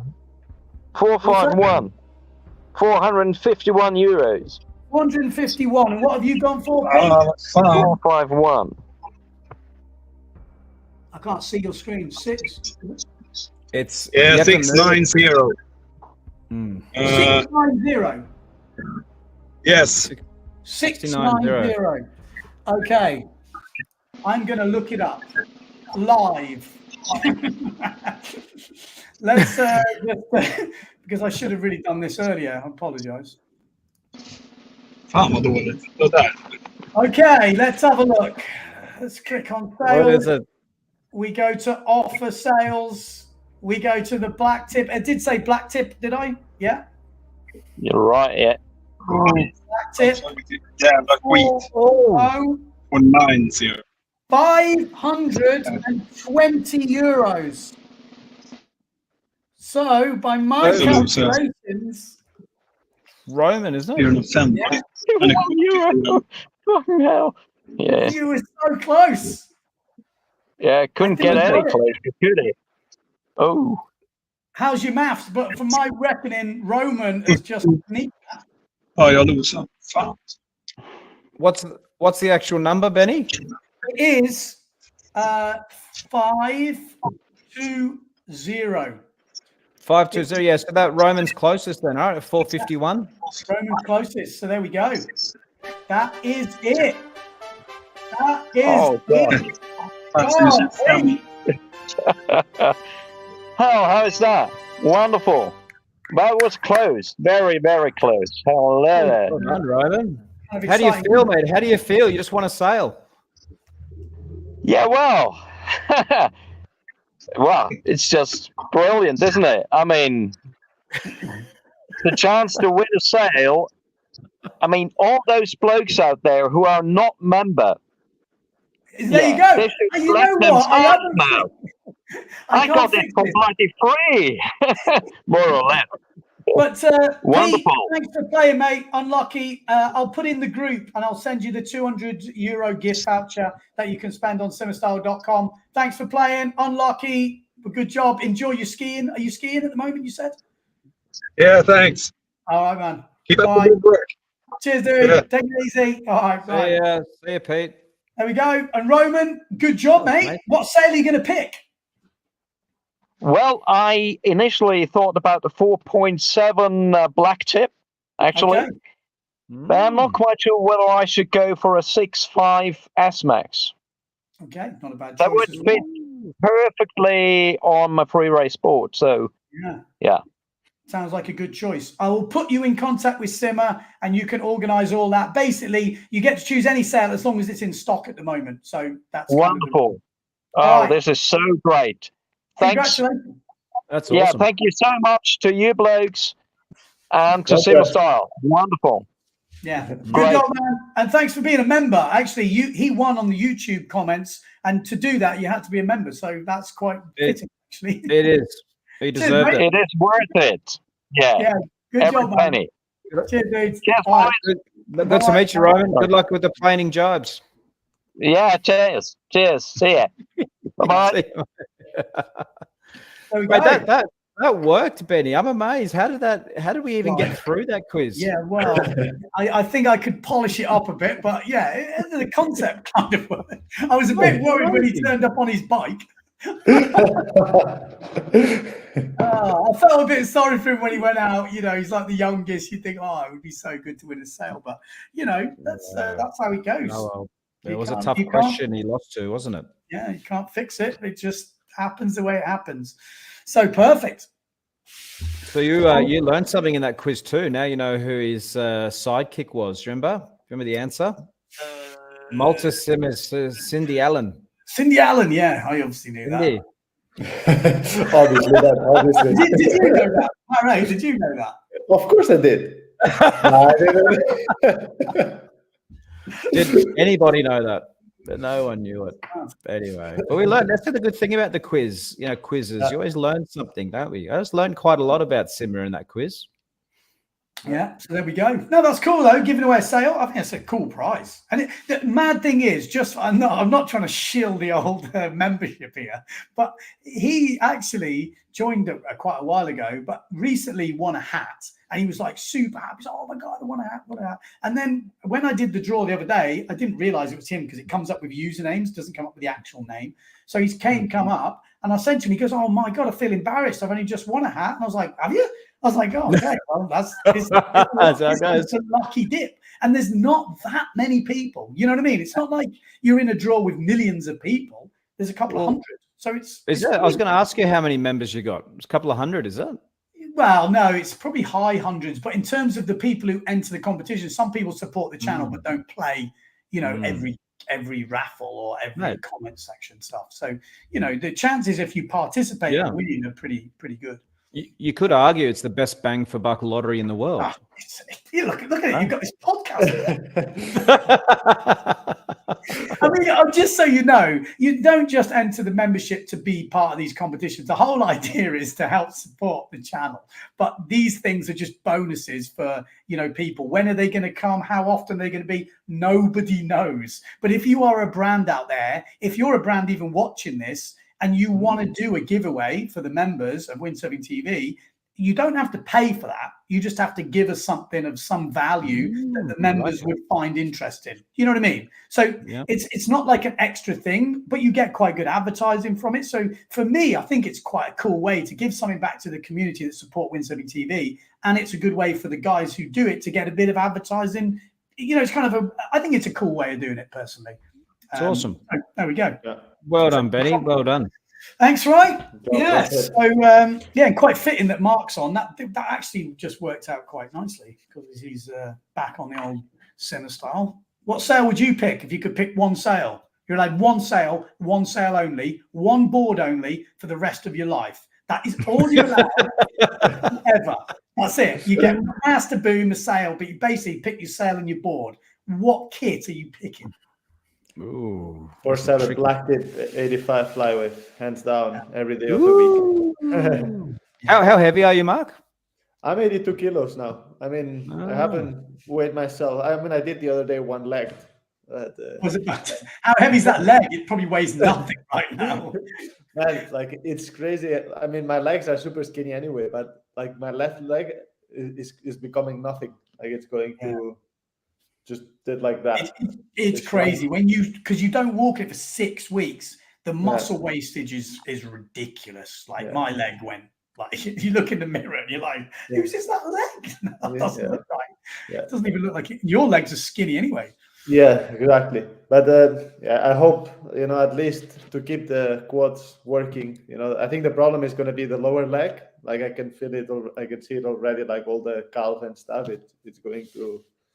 It shrunk a lot, but I hope now in the gym that I can train both quads at least. At least I can even at the top of my leg, because otherwise it's just going to be a straw. Just to go on that question, what kit are you picking, Paul? If I had anything, one board, one sail for the rest of your life. Does it have to be Simmer or anything? No, whatever. Your kit. Well, I do use Ezzy sails at the moment, so obviously that's what I'm used to. What size? I'd probably go 4/7. 4/7, either the wave or the tucker. Those two wave sails they do. And for a board, I'd probably go a 90-liter because I'm about 85 kilos. So a 90-liter is pretty, something around 5 liters more than your weight covers you for a lot of things, doesn't it? Yeah. It's true because you think When Mark answered that question, I thought in my head, I'm thinking it's a pretty stupid question anyway, because I think if you're 80 kilos ish, where we are 80, 85, you can pretty much predict. It's like the most common use sail. It's small enough to be fun. It's already windy at that point, and you get a lot of winds around then. You can hang on to it for a long time. You can get going in light winds. You can wobble and ride on it. It's, I guess if you're a wave sailor and a certain weight, you could almost predict people's sizes. If you were 90 odd kilos, maybe the sail would be a 5.0, or whatever, and maybe a 90 odd litre board, or, but it's kind of interesting. Well, what would you do, Benny, to complete the trio? Yeah, that's what I was thinking. Like when Mark said that, it's like you're the same. You'd go 4, 7, 8, 5. Like, it depends where you live. If they said, "Oh, you've got to live in Portugal for the where I am living now," maybe a 5.0. Maybe. But the 4.7, it's probably 4.7 because it gets fun. 4.7 weather down gets more and more fun, I think. It's kind of interesting. Imagine you could only have one sail on one board, then you would just have to choose the days that you could use it. You wouldn't be able to maybe sail as much, but you would just have to go out in the conditions that you could. It's surprising what conditions you could. It's a good point. 85 and a 4.7. I can literally float and ride on that pretty simply, I can sail it in some decent amount of wind. You get a lot of sailing in, I reckon. Surprising. That's interesting. I always get it when I see Thomas Traverser go on a trip and he takes like 2 sails and 1 board. Not so much like in Japan where it kind of went wrong for him a little bit because I think he needed more gear. But when I saw the picture of him with 1 board bag or whatever it was, I thought that changes traveling with windsurfing equipment. 1 bag is so nice. It's just like, wow, is this what it feels like to be a kiter or something? Not that I ever want to be a kiter, but I can see the appeal of 1 bag, like something that does everything. Which I guess with 2 sails, 1 board, you probably do it you could cover a lot of ground with it. Just talking about gear, just before I forget here, Matt Hansen asked earlier in the podcast, he's asked Mark, what are those black fins you use? What's that about? Those black fins that I've been using, they are just some custom fins that Kai Hoff made me. And I've been using those for a long time. And they are asymmetric sides, and the shape, the central shape, it's pretty similar to the production MFC, the KS. So cool. Been using that for a long time now. To be fair, for people who don't know, Mark has got really into fins. Because it is quite a big deal, and I think the most amateur or just normal everyday weekend sailors or whatever probably don't pay as much attention to fins as they could do. And you can transform a board. You can literally change a board with fins. It's bonkers. I don't mess around with fins so much. I try and just use bog standard production equipment because I feel like my role now is like the people person. So I've got to be able to relate. And if I'm like using all this custom stuff, it doesn't relate, and the production stuff is good. But when you're getting to that top level and you want those extra bits or you want to change something about the board, don't think you can't do it because you really can. I mean, maybe you should talk a little bit about it. It's quite interesting. I did have a board, actually the board that I got second in Silt with, it was like a custom from Fanatic. And that board, until I put a specific set of fins that they were asymmetric side fins as a thruster, super specific fins, it didn't lit up. The board went from being to suddenly just lighting up and being sick. So it does make a huge difference, And I do play a lot with it. For example, I got really into asymmetric side fins now. So if the only place where I wouldn't sail asymmetric side fin, that would be in Pozo. But then even when I go to Vargas, I tried it many times, then I go to asymmetric again. And what would you say the benefit is for people who can't quite wrap their head around what might happen? So that there's a big benefit and then there's a big setback too. The big benefit is if you have a quad fin and you put asymmetric side fins, especially when it's smaller and you need to fit in tighter spaces, you can, as soon as you push off that back foot, it will allow you to go vertical with way more freedom, which is a problem I had with the quads like in the past. That then I always felt like I could never get like this thruster line that I liked, which was that quick vertical approach from the bottom. And then, so that allows you that with the quad, you can just go way more vertical. And then you get a bit more tightness throughout the top turn when you put it on rail. But the problem, but for example, for me, it's not a problem because I can fight it in a way, is that in a straight line, once you start carrying speed, the fin is not slower, but you feel like the board starts wandering. Yeah. So basically because basically it goes from, just fights, one to another, which is normal. And for me, I learned to sail like that, which I don't mind it.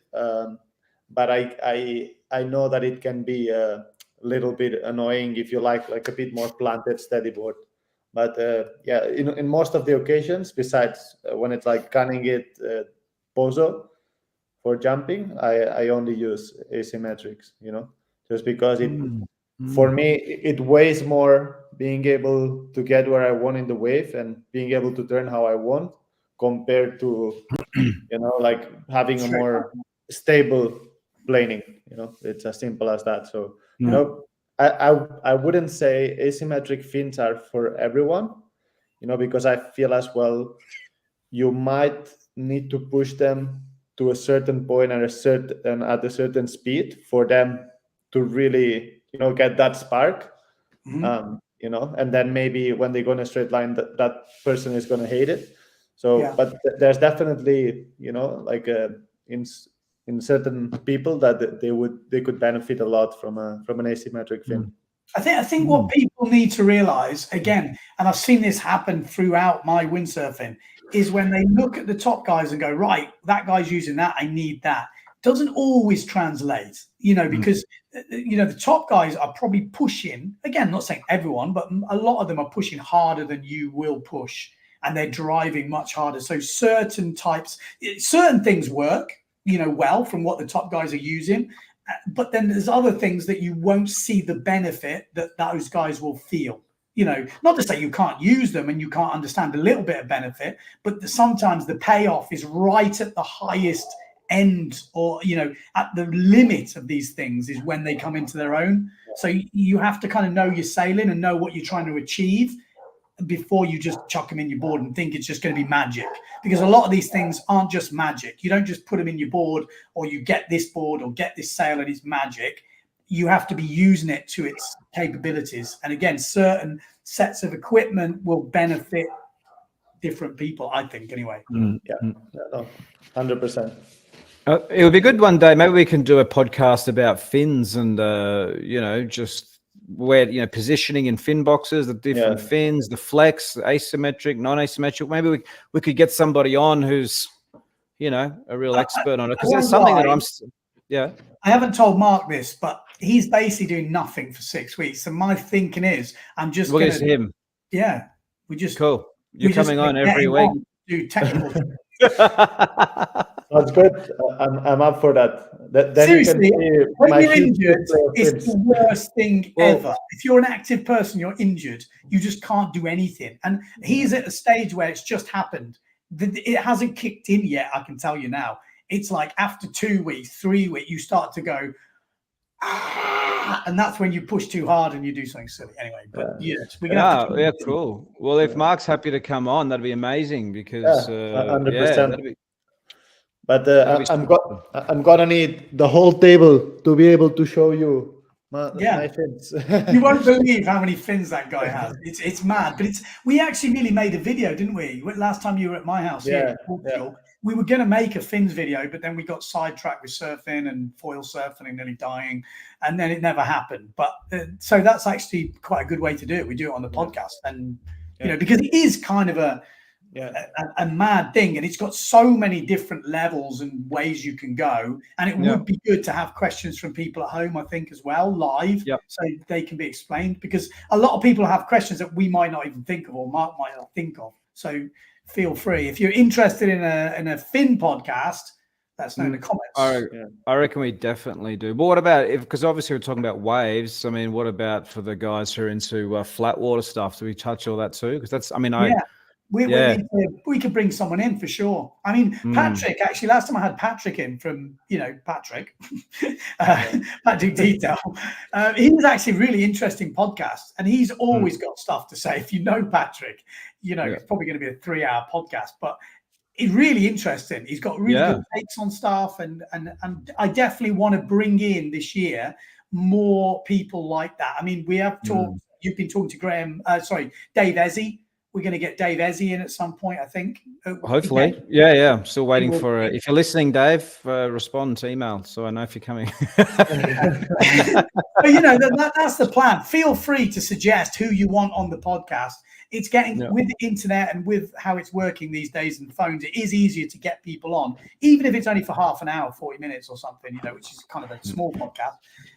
But feel free to suggest names and people. Obviously, for me, it's definitely better if that brand support Windsurfing.TV, because, if the guys like, for example, Gastra, I had this conversation the other day. It's like, if they're not supporting the channel, it's very difficult to give them airtime over other people who really like the channel as a brand. And again, they don't get that much back. They just get us promoting windsurfing and doing the stuff we do. So it's not like a very...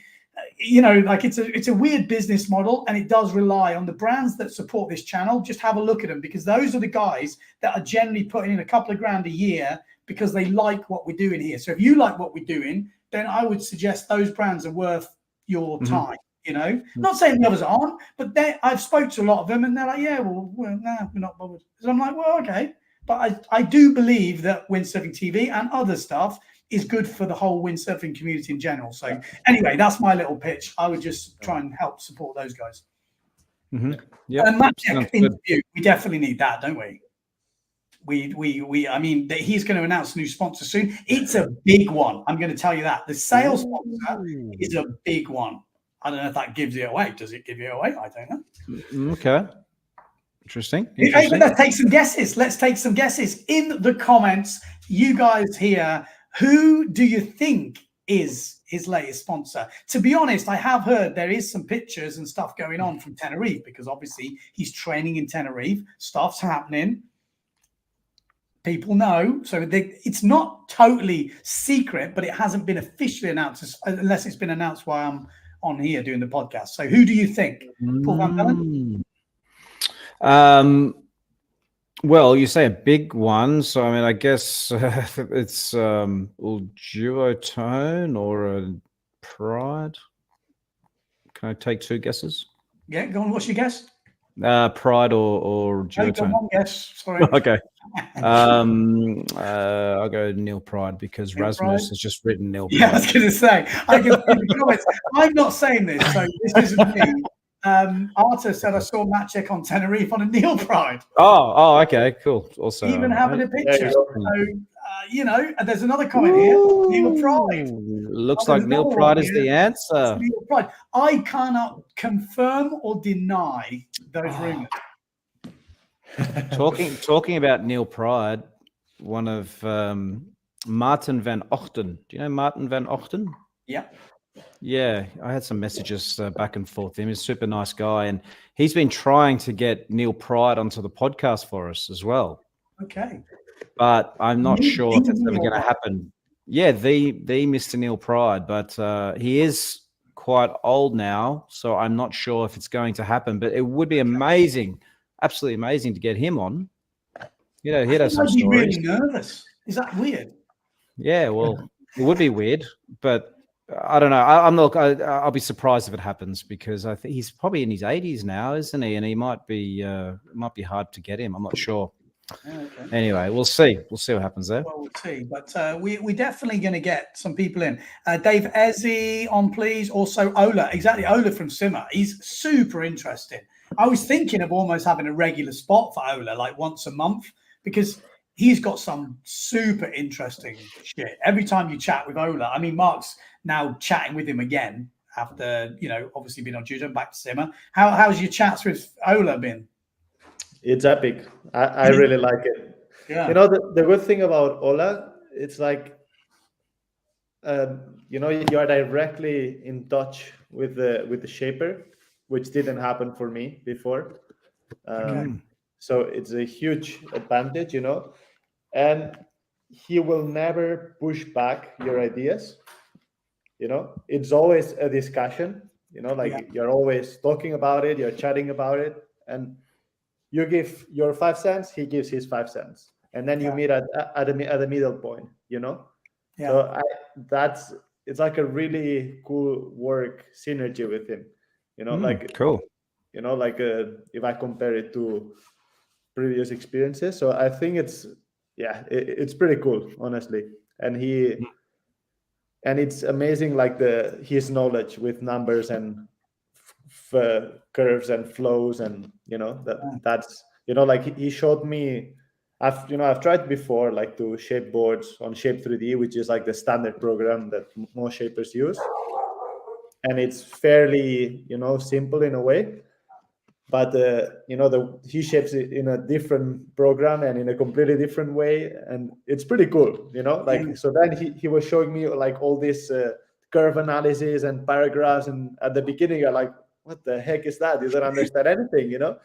But then, like he explains, and then you're starting to realize like how it works.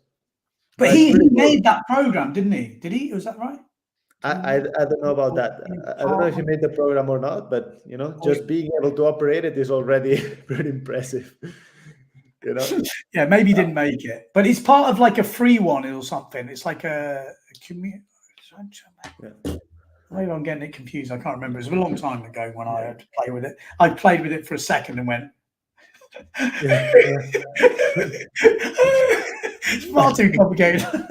I'll just tell him what I'm feeling, which is quite interesting. Now, we should get him on. I did actually talk to Simmer about maybe even, you know, like discussing with Ola. We could do it with other brands as well, but you know, like going through the stages of designing a board and then actually putting, you know, doing it on the podcast. So you like go through all these stages and then you end up making this board and sailing it, and then the feedback and showing the whole process, good and bad or whatever. I thought it'd be quite an interesting thing to do. Again, we haven't got around to doing it, but I think it's quite a cool thing to do. Yeah. I mean, I think the only thing is like, I think it takes like to do everything on the podcast. I think it will be complicated because I think it takes like a while. Cutting it back. Yeah. You know what would be another good podcast topic as well, Ben, for anyone out there might be interested, is light wind wave sailing. But I'm not just talking about 15, 20 knots. I'm talking 10, 15 knot, like ultralight, because I reckon that could be a bit of an untapped thing. I know people have been doing it for many, many years, but like I don't know if you know, did you see Exocet launch this new board? Can I just bring it up quickly? No. Well, I'm going to do it anyway. Well, they support the channel? They don't support the channel. No, I'm joking. I'm joking. It's not a simmer board, but I'm going to bring it up anyway. Where is it? So we got, here it is. Can you see that? Oh God, yeah. Yeah, it's like a longboard thing. I'll just scroll down because he's been into that for a while. Interestingly, Exocet just got bought because it was Patrice Belbioc. He's still obviously in the designs and stuff, but it got bought by Unifiber over in Holland, I think. Oh, okay, cool. Because because I don't know, like again, maybe some people might think it's a bad idea, but there's plenty of, I mean, there must be thousands of locations around the world where it's 10 to 15 knots, you know, side on, side off, whatever. And many people just think, well, I can't go out, you know, but this is, it's basically the Mal of the windsurf world. You know, I think it's pretty cool. And then if you look underneath, you see the tail. Yeah. So I mean, huge cutouts. I'm wondering, No, I was going to say, the only thing I would say is, and I've had experience with big boards in waves, you have to be careful of the swing weight on your feet, like especially with foot straps. You know, big boards and foot straps and waves can get complicated because your feet are right in the, I don't know, like. For sure. It doesn't always, it depends what sort of waves you're riding. and if they're soft, slopey, nice waves. But there's definitely, you're right. There's definitely something in it. And bigger boards. This is obviously a whole different concept, but we've talked about in the podcast before with that 99 fly wave. Again, never thought I would use a 99 litre board, and they're just about 108. But then you think, okay, I'm 80 kilos. What if you're 100 kilos? The equivalent board for 100 kilos guy is something like 130 or something. It's kind of bonkers, which no one makes those type of size. It's funny you say that, because I did try when I was on Maui. I mean, not this time, but a while ago, the personal board of Guy Hoff. Guy, if you don't know, is like 125 kilos or something like that, or 130. I don't know. He's on the heavier side, and his board is like 130 liters, and it's like an egg. It's huge. Okay. It's huge, and I'm talking about a wakeboard. Like how long? I don't know, maybe around 230, 230 something. And I'm guessing, he's had that board for a while. It's just like an egg. It's like a super wide. It looks even more hardcore than an SUP. And you're like, man, there's no way this thing works, So he has the foot straps, they are offset. So like everything's like turned to the bottom turn side. And one day I took it out. Like, it's impossible to plane for me because I'm not heavy enough. So basically I had to have my feet on the rail, like if I was sailing a slalom board, to go upwind, But then on the wave, you couldn't imagine how good that thing was turning. Really? It was insane, man. Like, it was crazy, Like, again, it was massive, like 130 liters and mega wide.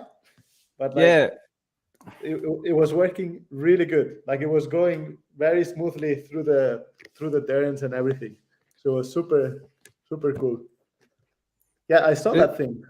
That thing looks interesting. And you know what, as well? I was talking to Victor, like one day he was showing me like old footage, and he was using one of those SUPs with the Mastrack plug on. Yeah. And he was ripping on those things. And he said, oh man, I used to do it all the time. It was so much fun. And he would have like proper turns. Do you have foot straps on it? Without foot straps. Okay, wow. Because it's hard to bottom turn without foot straps, I found. But I think because those SUPs have so much curve, because I've tried to windsurf before without foot straps, and it just doesn't work. And I just think it's because the boards are too flat, because they are meant to be able to plane in a straight line. So basically, they're pretty straight as well, like where you stand on and stuff. And that's why you need the foot straps to be able to tilt it and put all that pressure. But I think because an SUP, you're meant to turn it like with just your weight like that and with the paddle. That's why I think you can actually turn it more. It's more like a back-footed kind of sailing. Like, you won't be able to drive off your front foot. But I think it's pretty cool, and there's something there. I think it's interesting, And Victor, he would use it at his home spot when it was like side onshore or pretty onshore and light wind, and he would just rip the waves apart. It looked pretty cool, actually. It's kind of interesting because I can relate it to surfing, which is kind of weird because I'm at a low level in surfing, and then you see the good guys. So when I look at my low level in surfing, I need volume in my surfboards.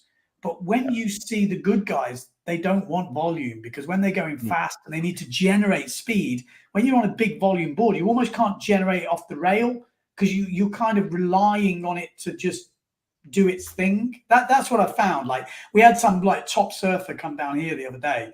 The other month actually, before Cape Town, and him on a small board, how much speed they can generate, it's insane. And I kind of had this experience in Cape Town last year with Jeff Houtman's board. He had 115 or 120 or something. And I thought, it was lightish winds at sunset. I thought, I'm just going to be able to catch every wave and do everything. But I was worse on his board than on my 85, because my 85, I could press it into the wave, get back on the rail, press it. I could work the board.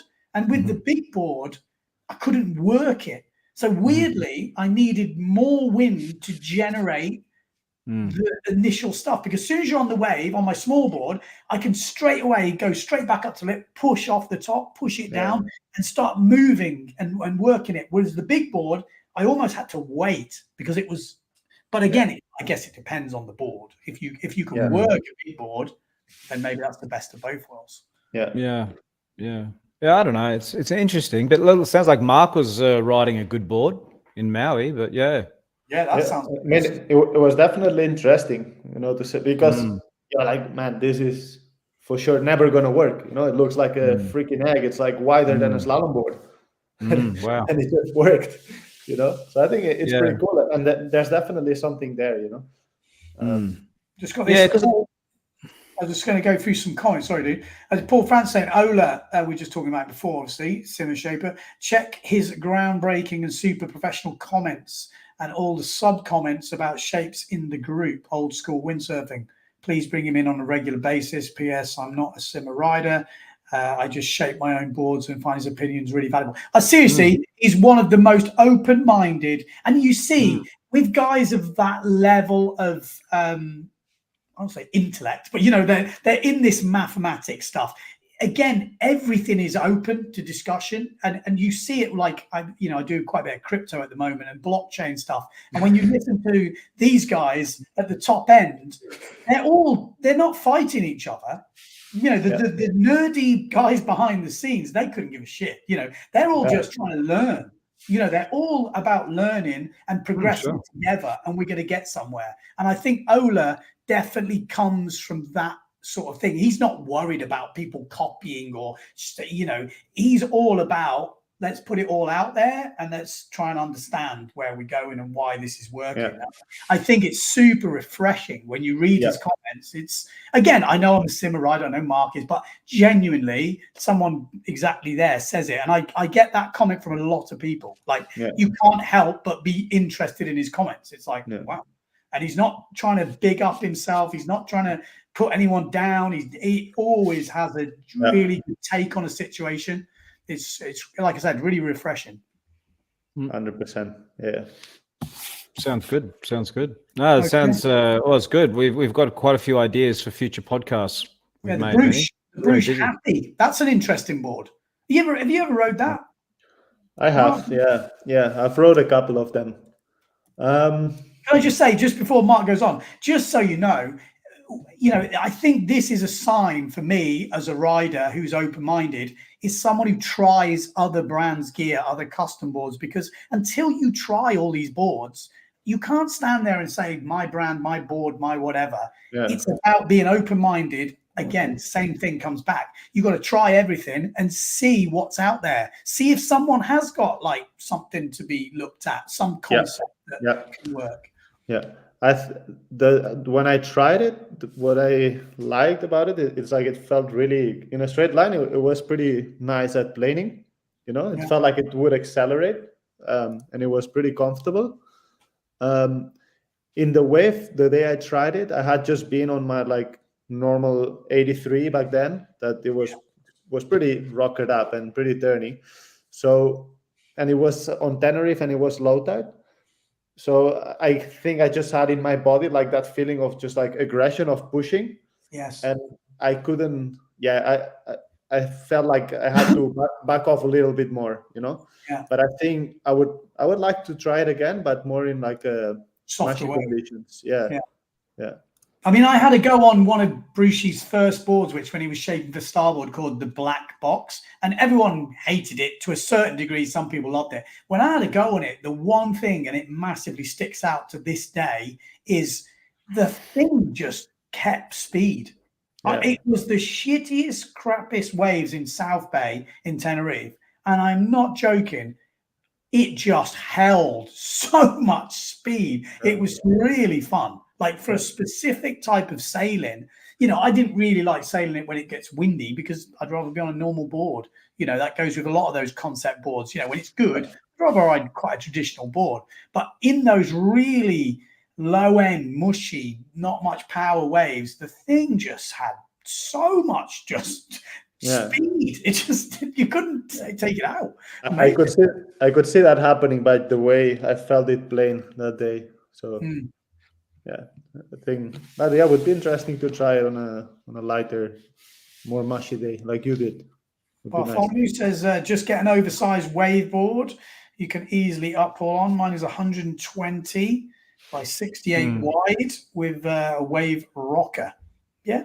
I mean, like I said, you got to find what works for you in the conditions that you sail in the most, because that's not talked about enough. I think sometimes you see all these videos of brands advertising their gear and it's in perfect conditions, and you're like, I don't sail in that. So I'm still waiting for some like more underground adverts which show some real normal conditions, because obviously we're all looking to score the good stuff, but a lot of the sailing is done in some pretty mediocre sailing, that's for sure. Yeah. No, it's an interesting topic, I think, because there's plenty of days where I live in Geraldton. There's plenty of days where you might go down to the beach here where it's 10 knots and everyone's sitting there just going, oh, well, nothing happening today. But you think, yeah, but if I had the right board and sail, I actually could get out there. Yeah. But because we in windsurfing, often it's not thought of as like, well, you need at least 15 to 20 knots. And I think, well, you don't actually, it's just that we don't have the gear for it. I mean, we have the gear, don't get me wrong, but I guess you have to invest in it. You have to buy it and all the whole thing. But I think there is a psychological block with a lot of windsurfers where they just have this thing where it's like, you can't go out there unless it's that or something, you know what I mean? And I know I think the other thing is, if you're used to riding in strong winds with decent waves, the thought of going in 10 knots and head high waves might seem a bit, or less than head high might seem a bit unexciting. But I think there's also, I remember once last year, I went out on I just borrowed someone's longboard, and because it was like 5 knots, 10 knots, and I went out into the waves. And sure, I wasn't turning it really. I mean, I tried to. It was not very successful. But geez, I had a really fun time out there. Like you're just out there catching waves, and you fall in. And it doesn't matter if there's 2 knots because you just uphaul. You don't have to worry about water starting, or you know what I mean. Like it's kind of funny. It's a different type of windsurfing, isn't it? I find it relaxing. Yeah, it's just relaxing. It's kind of fun. Yeah.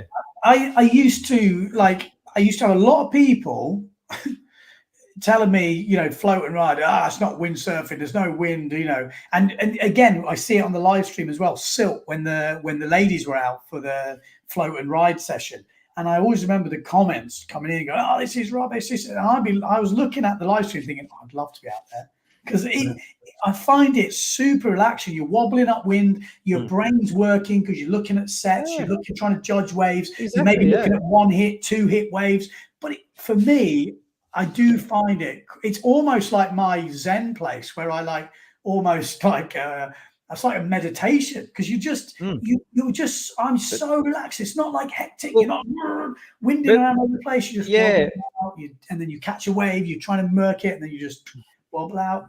I find it really, I don't know. I find it's like a really nice place to be in for me. That I reckon it's actually good for your windsurfing, because when it's light wind, you really have to use the power of the wave. You can't just bottom turn into the flats with 20 knots of wind in your sail. You have to use the power. So it's really good for your sailing. And the other thing is, I mean, it's obvious, but I didn't think about it. But when it is only 10 knots, everything's so smooth. There's no chop. So it's quite nice. It's so relaxing. It's just, anyway. Yeah. I think it's pretty cool. And there's another thing. What I noticed, where was I? My brain's gone. But there was Cape Town. So it was quite interesting on the clinic. And we had a day where at the beginning of the day, it was super busy. People everywhere. But it was light. And I was catching wave after wave. Because when you're at a certain level, you're thinking, it's like chess, your thinking moves ahead and you're seeing swells and you're positioning yourself and the wind and blah, blah, blah. So, which was fine. I was loving it. I was like getting on waves, not being a dick, but just getting on lots of waves, interested. Then the wind picked up. This is at Whitsands, northwest, down the line. Wind picked up. Then every man and his dog could be wherever they wanted. There was no, not being rude, there wasn't as much skill involved to positioning. Because even if you missed the wave, you just pulled in and you could jump over the back and you could do stupid things, which it then got very annoying. Like, you know, before the people who would position themselves well would think ahead. You know, it was quite an interesting concept, which I never really thought of before, you know, of how it works and that level in sailing.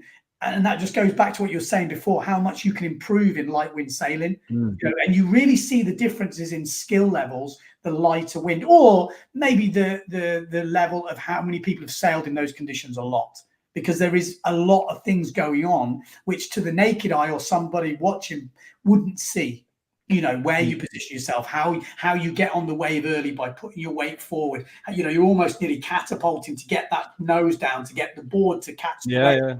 Then getting the foot straps to generate speed to get past the section, you know, and there's a lot of those things going on, which, like you say, it's kind of an untapped subject. I don't see many videos and stuff on it. So it is quite interesting. Yeah, I think also it could help expand the industry, because if more people can think that they could get out in those sort of conditions, then it would just expand the range of possibilities. Like that sea lion, did you notice a sea lion sail? It's just like a soft sail. It's just like a one batten with a few half battens, because those sails generate so much power, don't you? You can just have a relatively small one. And I mean, you look at that and think, oh, you'd never use that in strong winds, but in light winds, they're perfect. They're tough. There's no monofilm in it. You know, it's kind of interesting. Yeah. Anyway, it could be a topic for another time. So it's light wind sailing separates the men from the boys. Like I said, it's a relaxing place because there's not millions of people blasting around doing everything. Everything is quite slow, predictable, relaxing. That's kind of how I see it. What's interesting as well about when it's super light like that, you got to work as well. Like to get in position, you got to work with the current and like make use of the little swells to get back into where you want to be. You know, you know, good because point. It's quite funny. Easy example, you know, you're at Hokipa, you see when it's light like that, you see guys like taking the long route through the channel and out, and then actually if you like stay close to the line of the waves, and then you just like, you know, you use the little swell and the current to go upwind, suddenly you are at the spot faster than they are, you know. So and then sometimes coming in on a swell and instead of riding it, using it to get upwind. Exactly. Because you can literally go head to wind at some points, you know, and just using those on the outside, obviously don't come into the impact zone. So then I think there's quite a lot to be learned from that. I think we should just address this one because I think it's quite interesting, especially as Marc's just coming on, and I think we will see some more development going on. But it says cool to see Simra stating that their riders are using strictly production boards, not customers. That's not entirely true, because when you obviously, obviously I'm using production boards, Marc used production boards, we all use production boards. But you've got to remember, if you're trying to design a new board, if you're trying to, you've got to make, even if it's slight changes, to see how they stack up to the other one. So yes, I would say Simmer, we all use production boards, and I think they're some of the best boards out there. Obviously I'm a bit biased, but then to progress, to get to the next level, to see where the next board is going, which I'm guessing Marc will be on that program. I hope he will, because the last board he had something to do with was bloody good and it's still going. So I'm interested to see, because I know these boys are working on some new concepts and changing a few little tweaks at the moment. So I think we will start to see a few of those, not necessarily customs, but pre-production or concepts of different boards that might be coming out. And again, certain conditions. I think Hokipa is a classic example. It's very rare a production board would work at Hokipa at the level that most of the top riders need it at, because it does need a little bit different to most other places in the world, I would guess. Maybe Marc can say, but the flyway that I know works okay there, but a custom built for that place and that wave sometimes can give you that extra bit of thing, because a production board, what it has to do is be able to be sailed in the most conditions possible, which is not Hokipa. That's like the highest end level. So yes, it can do it, but it needs to be able to do a lot of other things as well. So you're going to have slight compromises in production boards. But again, I use production boards. I've never really needed, especially where I'm living now. I mean, they fit the bill really well. Yeah, and I mean, yeah, it's funny you say that. Now we were working on a new. Sorry, the dogs are barking. We were working on a new concept with Ola, which is like an update from the flywave, and yeah, I mean, it's meant to be a board, that I can take it. I was meant to get it for Chile, but it's meant to be a board that I can use everywhere as well. Yeah. And yeah, and the way we discussed it with Ola, it should be a pretty fast board, but that can hold like really good on rail and stuff. So I think I'm very excited about this one, and I think he posted some stuff on his channel, and but yeah, like it might be interesting. Like, I'm just listening to us talking about Simmer. I know this is Windsurfing.TV, so I do want to involve other brands, but maybe we should do something on the Simmer channel, which is just purely for people who are interested in that. Like, could be quite. I'm just thinking now, super easy, especially with you for 6 weeks. We can just back out a little podcast. I don't know. It might be. Okay. Anyway, 100%. Yeah. All right, boys. I think we've done it. 2 hours and 15. Just a little short one. Can I? I'm going to do something slightly different. Maybe Benny, tell me if it's a bad idea. But I just remembered a friend sent me a 5-minute video, which I thought we could end. Like, I'll play the video and then I'll just end the podcast. So if anyone is not interested, they can zone out. Okay. But I thought it was an interesting little video. It's interviewing Nick Baker. Okay, sounds good. And he says some interesting things in there, which are kind of related to modern windsurfing and stuff. Should we not link this on the podcast, because it sounds like quite an interesting talk about. Oh, okay. Well, we can do that because you might want to talk about it after. Yeah, it sounds like if it is like that, I think it's quite a cool thing to have. Well, unless you want me to play it, and then we can play it again and then talk about it. Yeah. Sounds good. All right, Mark. Cheers, dude. Good on you, Mark. Thanks, dude. I'll see you next time, mate, and I will get this going. All right, guys. See you all next time. Bye. So you just want me to sort of kick off, and but I remember tabletop forwards and our sort of stuff nowadays is just basic, and these guys are doing things. I'm watching it going, I'm glad I'm not a professional windsurfer having to do that, because it hurts. It really does hurt, and these guys are pushing the boundaries, pushing the limits. So what they're doing at Jaws, I watch our guys at Jaws, Brazini, I watch at Jaws, oh my God, insane, isn't it, what they do? It's just, they're putting their life on the line, and they're putting their life on the line for a tenth of what we were doing it for, which is sort of sad for them. It's harsh because they're still training hard. They're still on the water. They're doing this stuff. On the other side of it, they only do 3, 4, 5, 6, 7, maybe. I think the race guys might do 7 or 8 competitions a year. We were doing 20. To be honest with you, I actually look at it, I would say, and I could be completely wrong, maybe controversial, I would say back in my day, I believe we were way more professional. Not way more, probably not the right word, but we were more professional because we had so much more to do, so many more competitions. All the development of the kit was radically intense, slalom and course racing, obviously freestyle and waves and etc. But on the flip side to that, the magazines and the social side was much more light-hearted. Magazines, you had, I don't know, I've got to be careful what I say, I suppose. Girls, topless girls and things in old magazines, and, all this sort of different sort of fun and parties and stuff. You don't see that anymore. Tests in the magazines. If you made a crappy board or a shitty sail, they would write about it. Now, you never see that. It's the same test pretty much, and they write, it's a slightly, that's a little bit, you read them all and they're all pretty good. Because if you don't write a good test, that company goes, well, I'm going to pull my adverts. And because the mags are so small and they sell so few, they can't afford to not have one brand without the advertising in the magazine. So, you look at that now and you look at it all over. I'm saying it's not an English thing. It's a worldwide thing. Unfortunately, I think the world's gotten so soft.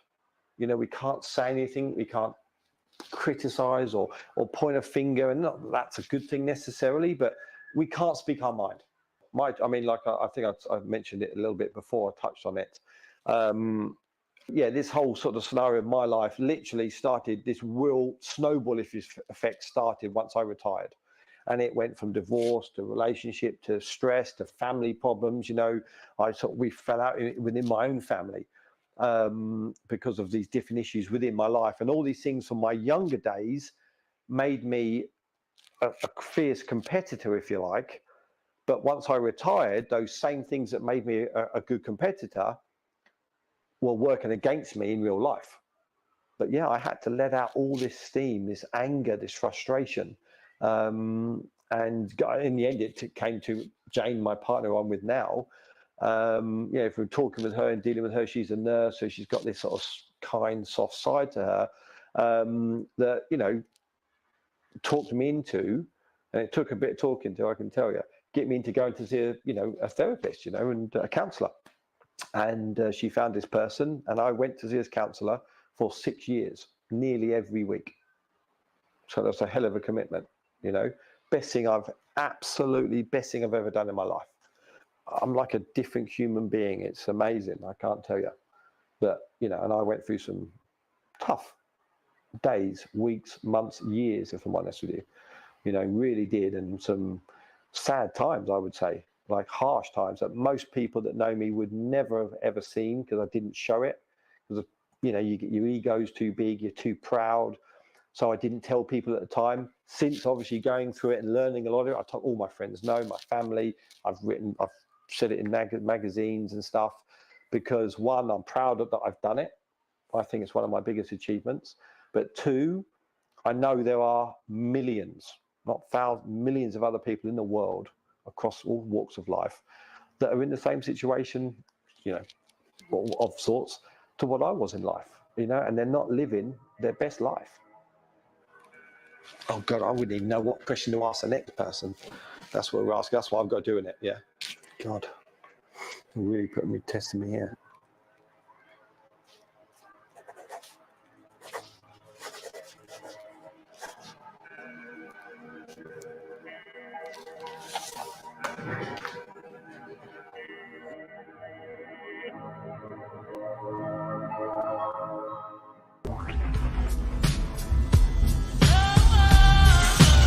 It's that time of the week again. Sit back, relax, we got the brain of band. No need to stress in the house, is Van Bellen. The game is windsurfing, you can't yell them or tell them. We get the news, the views, the win biz. The brand's gear, tips plus the world's best quiz. Cause PWA, we're professionals without the pay. There's nothing in pole dancing that we won't chat. From tandem boards or a windsurfing cat. It's your one-stop shop for a laugh and listen. Tune in each week or you'll be doing the missing.